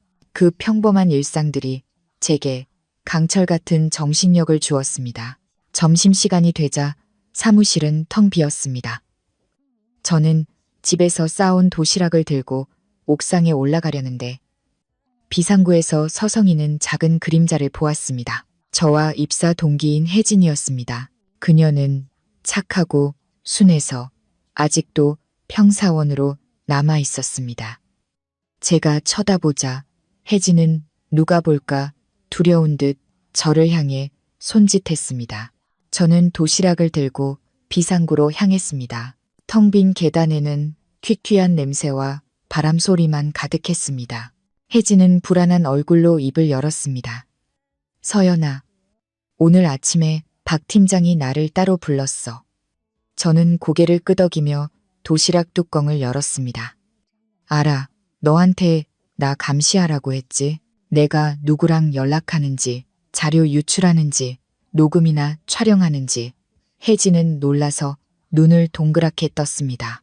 어떻게 알았어? 안 그러면 내 연말 평가를 다시 검토하겠다고 협박했어. 알잖아. 나 애 둘의 남편은 아파서 무서웠어. 저는 혜진의 어깨에 손을 올리며 미소로 그녀를 안심시켰습니다. 너를 탓하지 않아. 누구라도 자기 밥그릇 지키려고 했을 거야. 그냥 그 사람이 시키는 대로 해. 내가 아무 움직임 없다고 보고해. 의심받지 않도록. 혜진의 눈에 눈물이 그렁그렁 맺혔습니다. 서연아, 조심해. 회계팀 사람들 말로는 김 이사가 그 1억 원짜리 허위 계약을 합법적인 것처럼 서류를 꾸미고 있대. 시스템 오류 때문에 외부 업체에 수리비를 지급한 걸로 만들어서 네가 고발하기 전에 증거를 없애려는 거야. 혜진의 정보는 금보다 귀했습니다. 그 교활한 여우들이 가만히 앉아 당할 리가 없었죠. 그들은 서류를 조작하기 위해 시간과 싸우고 있었던 겁니다. 하지만 그들은 하늘의 그물은 성기지만 결코 놓치지 않는다는 사실을 잊고 있었습니다. 고마워, 혜진아. 정말 중요한 정보야. 이제 그만 가봐. 오래 같이 있으면 의심받을 수 있으니까. 혜진이 떠난 후 저는 밥을 먹는 대신 휴대폰을 꺼냈습니다. 그리고 반년 전 박 팀장에 의해 억울하게 해고당했던 전 동료 태식이의 번호를 찾았습니다. 태식아, 나 서연 누나야. 혹시 예전에 박 팀장이 구두로 지시했던 이메일들 아직 가지고 있어? 응, 급하게 필요해서. 내가 그 인간한테 평생 잊지 못할 교훈을 선물해 주려고. 너의 억울함도 풀어줄 겸. 수화기 너머로 태식이의 흥분된 목소리가 들려왔습니다. 누나, 필요하면 뭐든지 말씀하세요. 저 그날만 기다렸어요. 바로 보내드릴게요. 전화를 끊자 자신감이 차올랐습니다. 박 팀장과 김 이사에게 짓밟혔던 사람들의 네트워크는 생각보다 넓고 강했습니다. 그들은 조용히 흐르는 지하수처럼 단 하나의 균열만 생기면 지상으로 솟구쳐 올라 모든 오물을 씻어낼 준비가 되어 있었습니다. 정확히 오후 3시 대회의실은 사람들로 가득 찼고 공기는 끊어지기 직전에 현처럼 팽팽했습니다. 저는 회의 테이블 중앙, 의장석 바로 맞은편에 허리를 꼿꼿이 세우고 앉았습니다. 김 이사와 박 팀장이 가장 마지막에 들어왔습니다. 김 이사는 검은색 정장으로 갈아입고 짙은 화장으로 냉혹한 권위를 드러냈습니다. 박 팀장은 두꺼운 서류 뭉치를 든 채 살기등등한 표정이었습니다. 그들은 가장 높은 자리에 앉아 위압적으로 회의실을 훑어보았습니다. 김 이사는 겉으로는 전문적이지만 내용은 텅 빈 연설로 회의를 시작했습니다. 그녀는 15분 동안이나 연말 경영 상황과 시장의 어려움, 그리고 경영진의 노력에 대해 떠들었지만 정작 핵심 문제인 저의 상여금과 사과에 대해서는 한마디도 언급하지 않았습니다. 저는 그녀의 거짓된 말을 들으며 인내심이 바닥나는 것을 느꼈습니다. 시계를 흘깃 보고 고개를 숙인 동료들을 보았습니다. 그들 역시 김 이사가 이 사태를 어떻게 처리할지 기다리고 있었습니다. 긴 연설이 끝나고 김 이사가 차를 한 모금 마신 뒤 다른 안건으로 넘어가려 할 때 제가 입을 열었습니다. 제 목소리는 회의실의 침묵을 깨고 명확하게 울려 퍼졌습니다. 이사님, 오늘 아침 저와의 개인적인 면담에서 이 회의를 통해 제 상여금 문제를 명확히 하고 허위 사실을 바로잡겠다고 약속하셨습니다. 지금 모두가 모였으니 그 약속을 이행해 주시기 바랍니다. 김 이사는 멈칫하며 찻잔을 세게 내려놓았습니다. 그녀의 눈에 분노가 스쳤지만 금세 거짓된 위엄으로 그것을 감쌌습니다. 아, 이서연 씨건 말이죠. 그녀는 아무것도 아니라는 듯 가볍게 말했습니다. 사실 별일 아닙니다. 지난 며칠간 이서연 씨가 연락 두절 상태여서 회사 동료들이 혹시 무단 퇴사한 건 아닌가 오해하고 걱정했던 겁니다. 이건 명확한 보고 없이 자리를 비운 이서연 씨에게도 일부 책임이 있습니다. 하지만 오랫동안 회사에 기여한 점을 고려해 이번 실수는 문제 삼지 않기로 했습니다. 저는 할 말을 잃었습니다. 무고가 오해로 바뀌고 부당하게 상여금을 빼앗긴 제가 실수를 용서받는 사람이 되었습니다. 그녀는 뻔뻔하게 흑백을 뒤집어 피해자를 가해자로, 가해자를 은혜를 베푸는 자로 둔갑시키고 있었습니다. 이사님, 저는 더 이상 참지 못하고 벌떡 일어났습니다. 그게 말이나 되는 소리입니까? 제가 돈을 들고 잠적했다고 소문낸 사람이 누굽니까? 한밤중에 협박 문자를 보낸 사람이 누굽니까? 그리고 가장 중요한 것, 왜 제 상여금은 약속대로 아직 입금되지 않은 겁니까? 김 이사의 얼굴이 굳어졌습니다.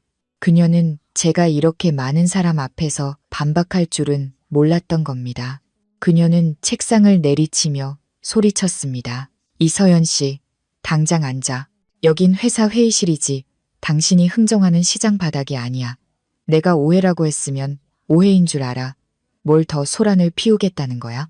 소란이 아닙니다. 저는 불타는 눈으로 맞받아쳤습니다. 제 명예를 되찾겠다는 겁니다. 사과하겠다고 약속하셨으면서 이제 와서 제게 책임을 떠넘기십니까? 리더라는 분이 어떻게 손바닥 뒤집듯 말을 바꿀 수 있습니까? 회의실은 숨을 죽였습니다. 모든 시선이 제게 쏠렸습니다. 그들은 단 한 번도 평사원이 지사장에게 정면으로 대드는 것을 본 적이 없었을 겁니다. 상황은 김 이사가 원했던 조용한 해결과는 전혀 다른 방향으로 흘러가고 있었습니다. 김 이사가 궁지에 몰리자 박 팀장이 가만히 있지 않았습니다. 그는 용수철처럼 튀어오르며 분노와 공포로 붉어진 얼굴로 저를 향해 손가락질했습니다. 이서연 씨, 적당히 해. 김 이사님이 저렇게까지 좋게 말씀해 주시는데 아직도 정신을 못 차려. 네가 뭐라도 되는 줄 알아? 넌 그냥 평사원일 뿐이야. 회사는 너한테 일하라고 월급 주는 거지. 상사한테 따지라고 월급 주는 게 아니라고. 그는 자리에서 일어나 제게 다가오며 위압적인 태도로 저를 억누르려 했습니다. 하지만 저는 한 발짝도 물러서지 않았습니다. 저는 그의 핏발선 눈을 똑바로 쳐다보았습니다. 제가 따진다고요? 묻겠습니다. 제 KPI A등급 평가서는 어디 있습니까? 왜 그걸 숨기고 가짜 손실 보고서로 대체했습니까? 팀장님이 회계 자료로 무슨 짓을 했는지 제가 모를 것 같습니까?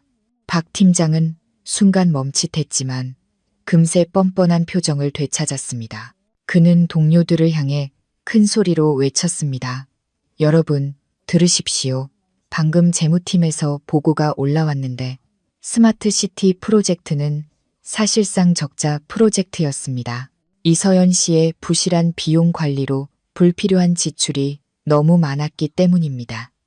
따라서 규정에 따라 상여금은 없을 뿐만 아니라 손해배상 책임까지 져야 합니다. 맞습니다.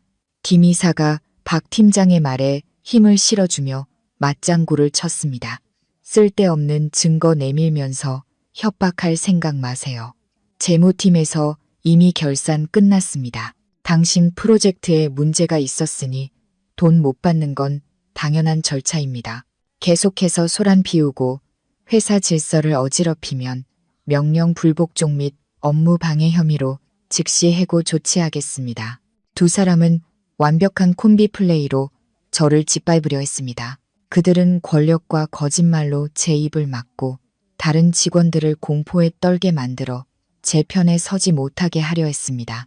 저는 회의실을 둘러보았습니다.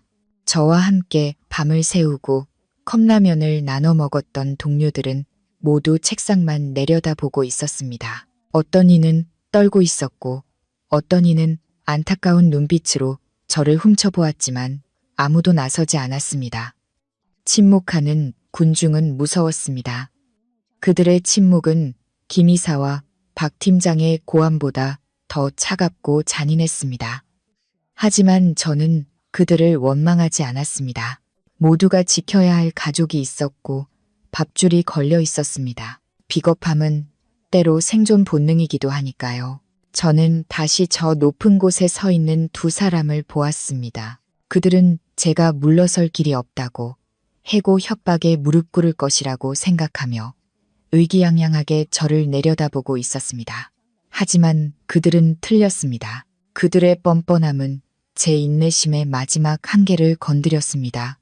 그것은 저를 두렵게 한 것이 아니라 제가 준비해둔 진실의 폭탄에 불을 붙였습니다.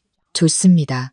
저는 낮고 차분한 목소리로 말했습니다. 두 분께서 끝까지 잘못을 인정하지 않고 권력으로 저를 짓밟으려 하신다면 저도 더 이상 누구의 체면도 지켜줄 필요가 없겠네요.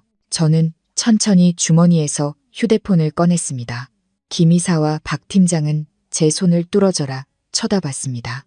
아마 제가 남편이나 경찰에게 전화할 거라고 생각했겠죠.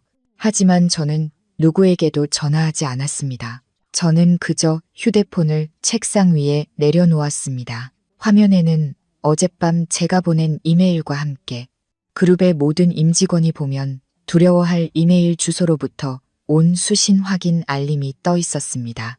본사 감사팀에 성공적으로 전송되었습니다라는 문구는 그들의 머리 위에 걸린 사형 선고나 다름없었습니다. 김 이사는 화면을 보고 동공이 수축되었습니다. 그녀의 숨이 가빠졌습니다. 그녀가 휴대폰을 낚아채려 했지만 제 차가운 눈빛에 멈칫했습니다. 바로 그때 날카로운 벨소리가 울렸습니다. 김 이사의 개인 휴대폰이었습니다. 그녀는 소스라치게 놀라며 떨리는 손으로 휴대폰을 꺼냈습니다. 화면에 뜬 발신자 이름을 본 그녀의 얼굴은 잿빛에서 백지장처럼 하얗게 변했습니다. 그것은 평범한 전화가 아니었습니다. 그룹 최고위 임원들 사이에서 금단의 번호라 불리는 최 회장님의 직통 번호였습니다. 1년의 설 인사차 한 번 걸려올까 말까 한 바로 그 번호가 가장 민감한 이 순간에 울리고 있었던 것입니다. 김 이사는 마른 침을 삼키며 몇 번을 미끄러뜨린 끝에 겨우 통화 버튼을 눌렀습니다. 그녀는 애써 침착한 목소리를 내려고 했지만 목소리는 떨리고 갈라졌습니다. 여보세요. 회장님, 접니다. 회의실은 숨을 죽였습니다. 최 회장님이라는 이름은 마법의 주문처럼 그 자리에 있던 모든 사람을 얼어붙게 만들었습니다. 김 이사는 허리를 숙이고 뇌를 연발했지만 그녀의 눈은 공포에 질려 저를 향해 있었습니다. 수화기 너머로 무슨 말이 오갔는지 김 이사의 다리가 후들거리기 시작했습니다. 그녀는 책상을 짚고서야 겨우 서 있을 수 있었습니다. 그리고 그녀는 천천히 마치 열병에 걸린 사람처럼 떨리는 손으로 휴대폰을 제게 건넸습니다. 이서연 씨, 아니 이 대리님, 회장님께서 당신을 찾으십니다. 회의실의 모든 시선이 일제히 제게로 쏠렸습니다. 놀라움, 호기심, 그리고 공포가 모든 얼굴에 어려 있었습니다. 저는 천천히 일어나 김 이사에게 다가가 뜨거워진 휴대폰을 건네받았습니다. 그리고 귀에 대는 대신 스피커폰 버튼을 눌렀습니다. 증폭된 목소리가 회의실의 정적을 깨고 똑똑히 울려 퍼졌습니다. 모든 사람이 들을 수 있도록 네, 회장님, 접니다. 제 목소리는 평소 부하 직원의 모습과는 전혀 다른 침착하고 당당한 톤이었습니다. 수화기 너머로 그룹 총수의 위험 있는 목소리가 들려왔습니다. 이 차장, 현장 감사는 다 끝났나? 오늘 아침에 보낸 보고서 잘 읽었네. 강남지사 문제가 생각보다 훨씬 심각하더군. 수고 많았어. 그 목소리는 김 이사와 박 팀장의 귀에 천둥처럼 내리꽂혔습니다. 두 사람은 입을 벌린 채 그 자리에 얼어붙었습니다. 아래에 앉아있던 직원들은 감사, 보고서, 회장님이 칭찬을 이라며 웅성거리기 시작했습니다. 저는 떨고 있는 두 사람을 보며 희미하게 미소 지었습니다. 네, 회장님. 감사는 거의 마무리되었습니다. 그런데 지금 작은 문제가 생겼습니다. 김 이사님과 박 팀장님이 제가 정당한 권리를 요구하고 그들의 비리에 동조하지 않는다는 이유로 전 직원이 모인 자리에서 저를 해고하겠다고 발표하셨습니다. 수화기 너머로 잠시 침묵이 흘렀습니다. 폭풍 전야의 고요함이었습니다. 곧 회장님의 분노에 찬 목소리가 터져 나왔습니다. 뭐라고? 감사실 차장을 해고해. 저자들이 간이 배 밖으로 나왔구만. 거기 꼼짝 말고 기다리라고 해. 지금 본사 감사팀과 법무팀이 로비에 도착했을 거야. 5분 안에 회의실로 올라갈 걸세. 감사실 차장이라는 말은 제가 지난 6개월간 철저히 숨겨왔던 비밀의 장막을 찢어버리는 마지막 판결이었습니다. 회의실은 경악의 탄성으로 가득 찼습니다. 저를 무시하고 동정했던 동료들은 이제 경외와 놀라움의 눈빛으로 저를 바라보았습니다. 저는 스피커폰을 끄고 짧게 통화를 마친 뒤 김 이사에게 휴대폰을 돌려주었습니다. 그녀는 이미 흐물흐물해진 채 의자에 주저앉아 있었습니다. 감사실 차장, 박 팀장이 망가진 목소리로 중얼거렸습니다. 당신, 본사에서 심어놓은 사람이었어. 저는 대답 대신 김 이사가 앉아있던 의장석으로 천천히 걸어갔습니다. 그녀는 본능적으로 벌떡 일어나 제게 자리를 비켜주었습니다. 저는 그 자리에 서서 박 팀장과 혼란에 빠진 직원들을 내려다 보았습니다. 권력의 무서움에 씁쓸함이 밀려왔습니다. 권력은 사람을 잔인하게도 한순간에 비참할 정도로 비굴하게도 만들 수 있었습니다. 맞습니다. 저는 또박또박 대답했습니다. 저는 본사 소속입니다. 6개월 전 본사에서는 강남지사의 매출은 높은데 순이익이 비정상적으로 낮은 점을 발견했습니다. 접대비, 자문료 등 불분명한 비용이 급증하고 있었죠. 그래서 제가 프로젝트 직원으로 위장하여 원인 파악을 위해 파견된 것입니다. 저는 박 팀장에게 다가갔습니다. 그는 제 발걸음에 맞춰 뒷걸음질 치다 차가운 벽에 등이 닿았습니다. 저는 평범한 직원처럼 도시락을 먹고 대중교통으로 출퇴근하며 무급 야근을 했습니다. 그리고 당신들이 한 모든 짓을 지켜봤습니다.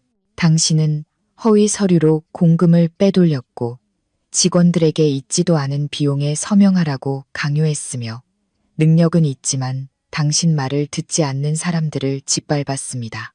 저는 고개를 숙인 김 이사를 향해 돌아섰습니다. 그리고 김 이사님, 당신은 지사장으로서 직원을 관리한 게 아니라 당신의 사리사욕을 채웠습니다. 박 팀장의 전횡을 눈감아 주었고 회사 돈으로 개인적인 인맥을 관리했으며 힘없는 직원들의 권리를 무참히 짓밟았습니다. 당신들이 빼앗으려 했던 그 연말 상여금이 당신들에게는 명품 가방 몇 개 값이겠지만 저들에게는 가족의 따뜻한 명절을 위한 전부라는 것을 아십니까? 회의실의 공기는 무겁게 가라앉았습니다. 제 말은 단순한 고발이 아니라 이곳에 앉아있는 수많은 사람의 한 맺힌 외침이었습니다. 몇몇 동료들이 몰래 눈물을 훔치는 것을 보았습니다. 박 팀장은 벽에 기댄 채 그의 거만하고 공격적인 가면이 산산조각 나고 탐욕스럽고 비겁한 민낯만이 남아 있었습니다. 나는 그가 변명을 하려 했지만 목이 메어 말을 잇지 못했습니다. 회의실 문이 갑자기 열리고 정장을 입은 사람들이 들어왔습니다. 본사 법무팀장이 선두에 서 있었습니다. 심판의 시간이 시작된 것입니다. 그들의 등장은 이 지사에서 이어져 온 부패한 시대의 종말을 고했습니다. 감사팀이 들어서는 것을 보자 박 팀장은 완전히 무너졌습니다. 그는 제 앞에 달려와 무릎을 꿇었습니다. 차장님. 제가 눈이 멀었습니다. 제가 잘못했습니다. 제발 한 번만 용서해 주십시오. 빼돌린 돈은 전부 돌려놓겠습니다. 저에게는 늙은 부모님과 처자식이 있습니다. 제가 감옥에 가면 우리 가족은 다 죽습니다. 그 애원을 들으니 등골이 서늘해졌습니다. 그가 제 상여금을 자르고 해고하겠다고 협박했을 때 그는 제 아이와 부모님을 생각했을까? 김이사 역시 옆에서 흐느끼기 시작했습니다. 서연아, 아니, 이 차장. 내가 사람을 잘못 믿어서 이런 일이 생겼어. 징계는 달게 받겠지만 회장님께 말씀 좀 잘해줘. 나 이 회사에 15년이나 몸 바쳤잖아. 저는 한 발짝 물러섰습니다. 그들의 눈물은 진정한 뉘우침이 아니라 권력과 돈을 잃는 것에 대한 공포의 눈물이었습니다. 가족과 헌신을 말하십니까? 저는 되물었습니다. 그럼 반년 전 당신들에게 억울하게 해고당한 태식 씨는요? 그의 아내가 만삭이었는데 당신들은 그를 봐주었습니까? 가짜 장부를 만들라고 강요당하다. 우울증에 걸려 퇴사한 회계팀 김 과장님은요? 여기 앉아있는 이 동료들도 모두 가족이 있습니다. 그들은 이 회사를 위해 땀과 눈물을 바쳤습니다. 그런데 당신들은 그들에게 어떻게 했습니까? 상여금을 깎고 노예처럼 부려먹었죠. 그때 당신들의 양심은 어디 있었습니까? 박 팀장과 김 이사는 고개를 숙인 채 흐느낄 뿐이었습니다. 뿌린 대로 거두는 법입니다. 그들은 잔인함을 뿌렸으니 이제 마땅한 처벌을 거두어야 했습니다. 저는 법무팀장을 향해 고개를 끄덕였습니다. 보안 요원들이 다가와 두 사람을 회의실 밖으로 데리고 나갔습니다. 그들의 울음소리가 복도에 울려 퍼졌지만 아무도 그들을 동정하지 않았습니다. 잘못된 곳에 베푼 관용은 또 다른 범죄를 낳을 뿐이라는 것을 모두가 알고 있었기 때문입니다. 저는 회의 테이블 위에 놓여있던 제 낡은 가방으로 걸어갔습니다. 가방 안감에 교묘하게 숨겨진 비밀 주머니에서 얇은 서류철 하나를 꺼냈습니다. 그것은 제가 지난 6개월간 바로 이 순간을 위해 간직해온 가장 강력한 무기였습니다. 저는 서류철을 책상 위에 올려놓고 첫 장을 펼쳐 두 사람 쪽으로 돌려 밀었습니다. 하얀 종이 위에는 선명한 그룹 직인과 최 회장님의 친필 서명이 있었습니다. 똑똑히 보시죠. 제 목소리는 낮고 단단했습니다. 이것은 6개월 전 제가 이 지사에 처음 발을 들인 날 서명된 고위 임원 인사 발령장입니다. 박 팀장과 김 이사는 고개를 들어 문서의 굵은 글씨를 읽었습니다. 결정. 이서연을 남부지역 총괄 감사실장으로 임명함. 감사실장. 박 팀장의 목소리가 유리 깨지는 소리처럼 부서졌습니다. 그는 그 직책의 무게를 너무나 잘 알았습니다. 지사장급 임원이라도 비리가 발견되면 즉시 직위 해제시킬 수 있는 막강한 권한을 가진 자리였습니다. 김 이사는 넋이 나간 사람처럼 중얼거렸습니다. 왜 숨겼어요? 처음부터 말했으면 우리가 감히 처음부터 말했다면 저는 그녀의 말을 잘랐습니다. 제가 어떻게 당신들의 진짜 얼굴을 볼 수 있었겠습니까? 어떻게 이 화려한 매출 뒤에 숨겨진 썩은 속을 들여다볼 수 있었겠습니까? 그리고 가장 중요하게 어떻게 저 아래 앉아있는 힘없는 직원들의 고통을 이해할 수 있었겠습니까? 저는 회의실을 둘러보며 진심을 담아 말했습니다.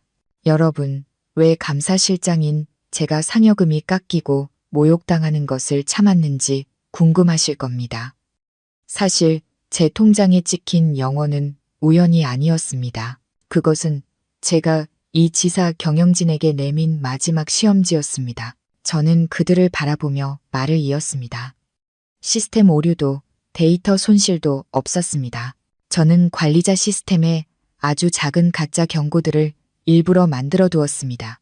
책임감 있는 관리자였다면 즉시 원인을 파악하고 직원과 소통하며 해결책을 찾았을 겁니다. 하지만 당신들은 최악의 방법을 선택했습니다. 원인 규명 대신 직원에게 책임을 전가했고 자신의 비리를 덮기 위해 직원의 상여금을 빼앗았습니다. 당신들은 이 시험에서 가장 처참하게 낙제했습니다.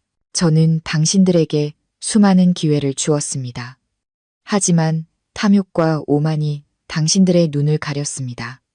당신들은 성실한 직원 한 명을 희생시키는 것이 자신의 잘못을 인정하는 것보다 쉽다고 생각했죠. 저는 동료들을 바라보았습니다.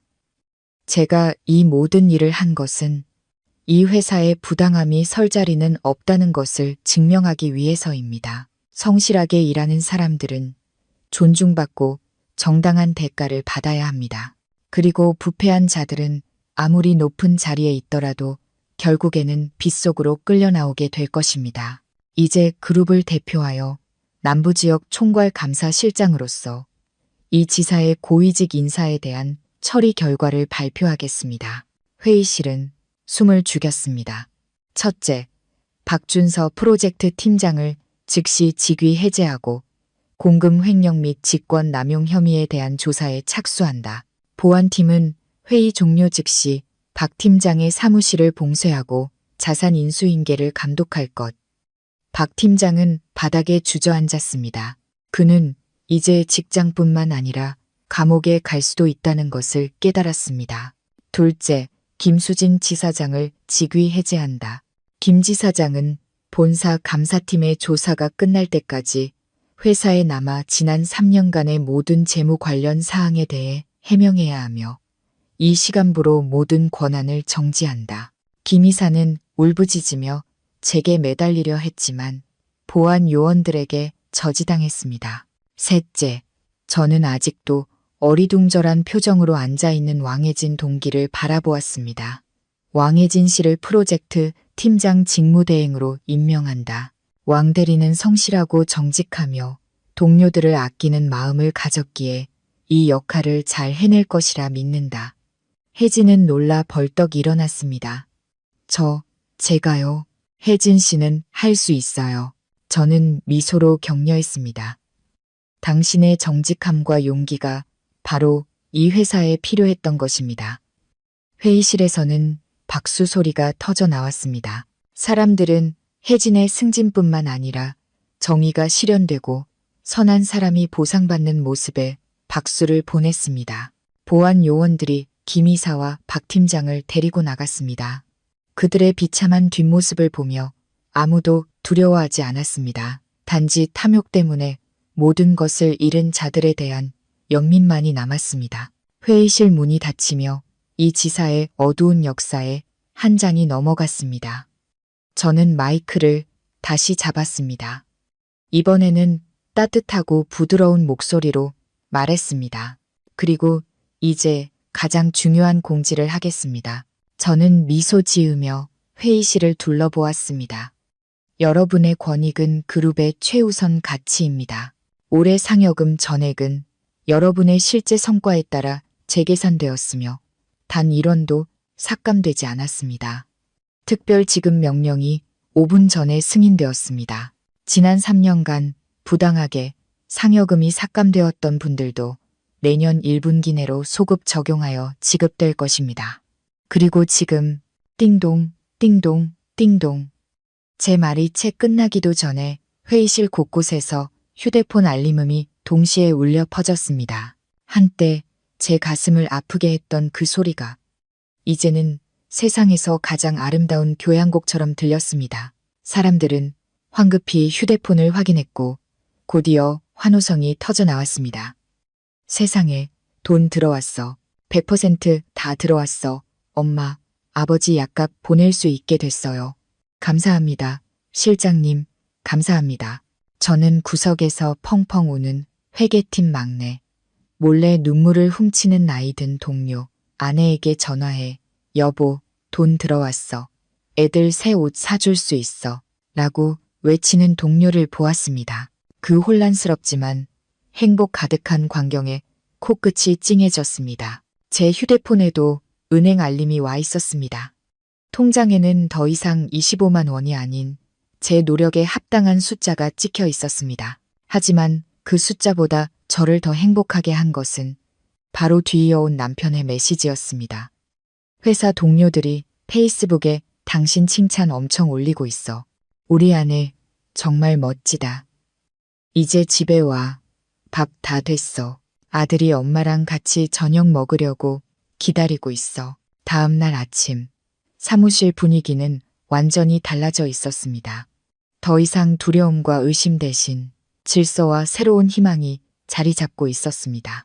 본사 감사팀은 밤새 수집된 증거들을 분석하고 있었습니다. 박 팀장과 김 이사의 사무실에서 나온 수많은 서류 상자는 그들의 어두운 시대를 증명하는 증거물처럼 쌓여 있었습니다.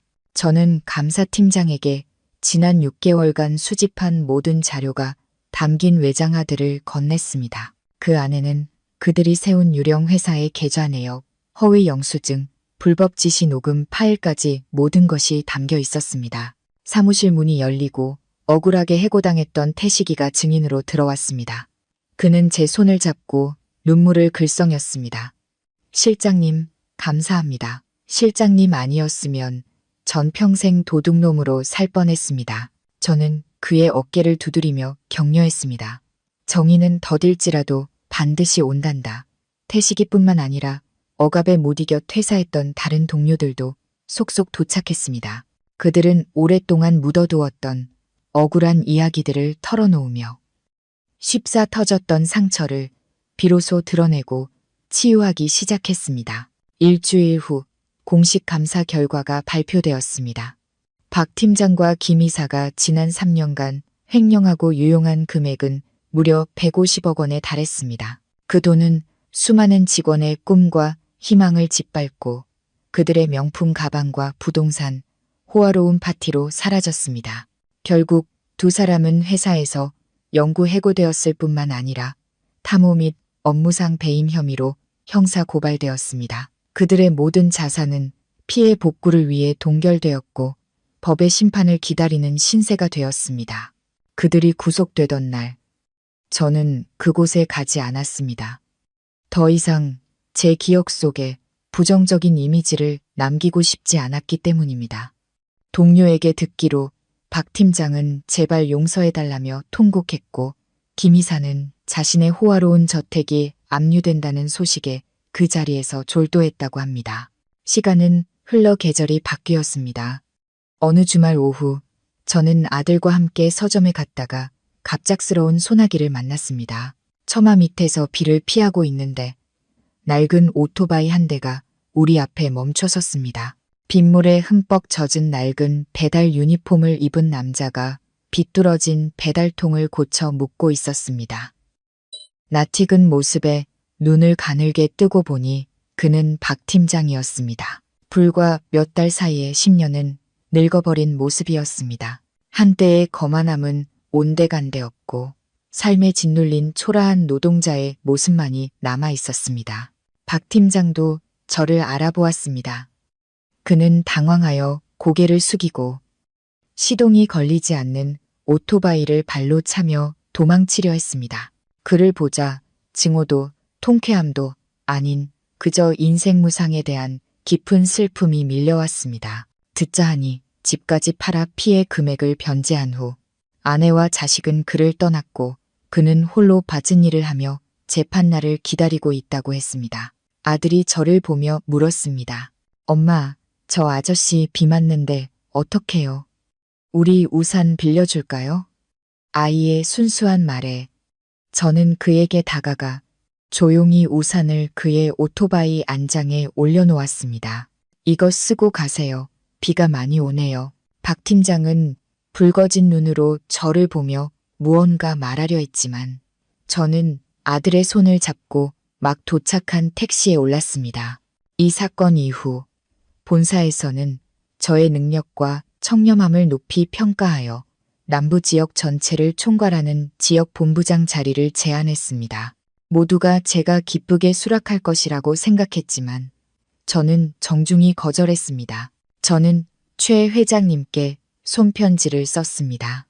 회장님, 저는 폭풍을 겪으며 명예와 권력이 행복의 최종 목적지가 아니라는 것을 깨달았습니다. 저는 제가 사랑하는 이곳에서 동료들과 함께 건강하고 정직한 일터를 만드는데 제 경험을 사용하고 싶습니다. 그리고 무엇보다 제 아들에게 좋은 엄마, 남편에게 좋은 아내가 될 시간을 갖고 싶습니다. 회장님은 아쉬워하시면서도 이 차장은 만족할 줄 아는 사람이야. 그것이 가장 얻기 힘든 덕목이지라며 제 뜻을 존중해 주셨습니다. 주말 오후 남편과 아들과 함께 공원에 나왔습니다. 남편 민주는 안정적인 건설 회사에 재취업하여 더 이상 밤늦게 대리운전을 하지 않아도 되었습니다. 아들은 하늘 높이 연을 날리며 까르르 웃고 있었습니다. 남편이 제 손을 잡으며 물었습니다. 후회 안 해. 그 본부장 자리 모두가 꿈꾸는 자리인데. 저는 남편의 어깨에 기대며 미소 지었습니다. 후회 안 해. 지난날 일에 미쳐서 당신과 아들과 함께 저녁 먹을 시간을 놓친 게 후회될 뿐이야. 내 인생 최고의 자리는 실장이 아니라 이 가정의 온기를 지키는 엄마와 아내라는 걸 이제 알았어. 남편은 아무 말 없이 제 손을 더 꽉 잡아주었습니다. 우리는 인생의 가장 큰 폭풍을 함께 건넜고 이제야 평온함이라는 것의 가치를 온몸으로 느끼고 있었습니다. 하늘 높이 나는 연을 보았습니다. 연줄이 아무리 멀리 뻗어나가도 그 끝은 아들의 손에 단단히 쥐어져 있었습니다. 마치 지금의 저처럼 세상이 어떻게 변하더라도 제 영혼은 가족의 사랑이라는 늪에 굳건히 매여 있을 것입니다. 저는 눈을 감고 풀과 흙의 냄새를 깊이 들이마셨습니다. 내일은 또 새로운 날이 밝을 것이고 저는 다시 열정과 정직함으로 일할 것입니다. 하지만 더 이상 헛된 명예의 소용돌이에 휘말리지 않을 것입니다. 만족할 줄 아는 즐거움과 현재의 모든 순간을 소중히 여기며 살아갈 것입니다. 진정한 행복은 먼 곳이 아닌 바로 지금 여기 내 마음속에 있었으니까요. 마음 쉼터였습니다. 여러분의 오늘이 어제보다 조금 더 평안하시기를 바랍니다.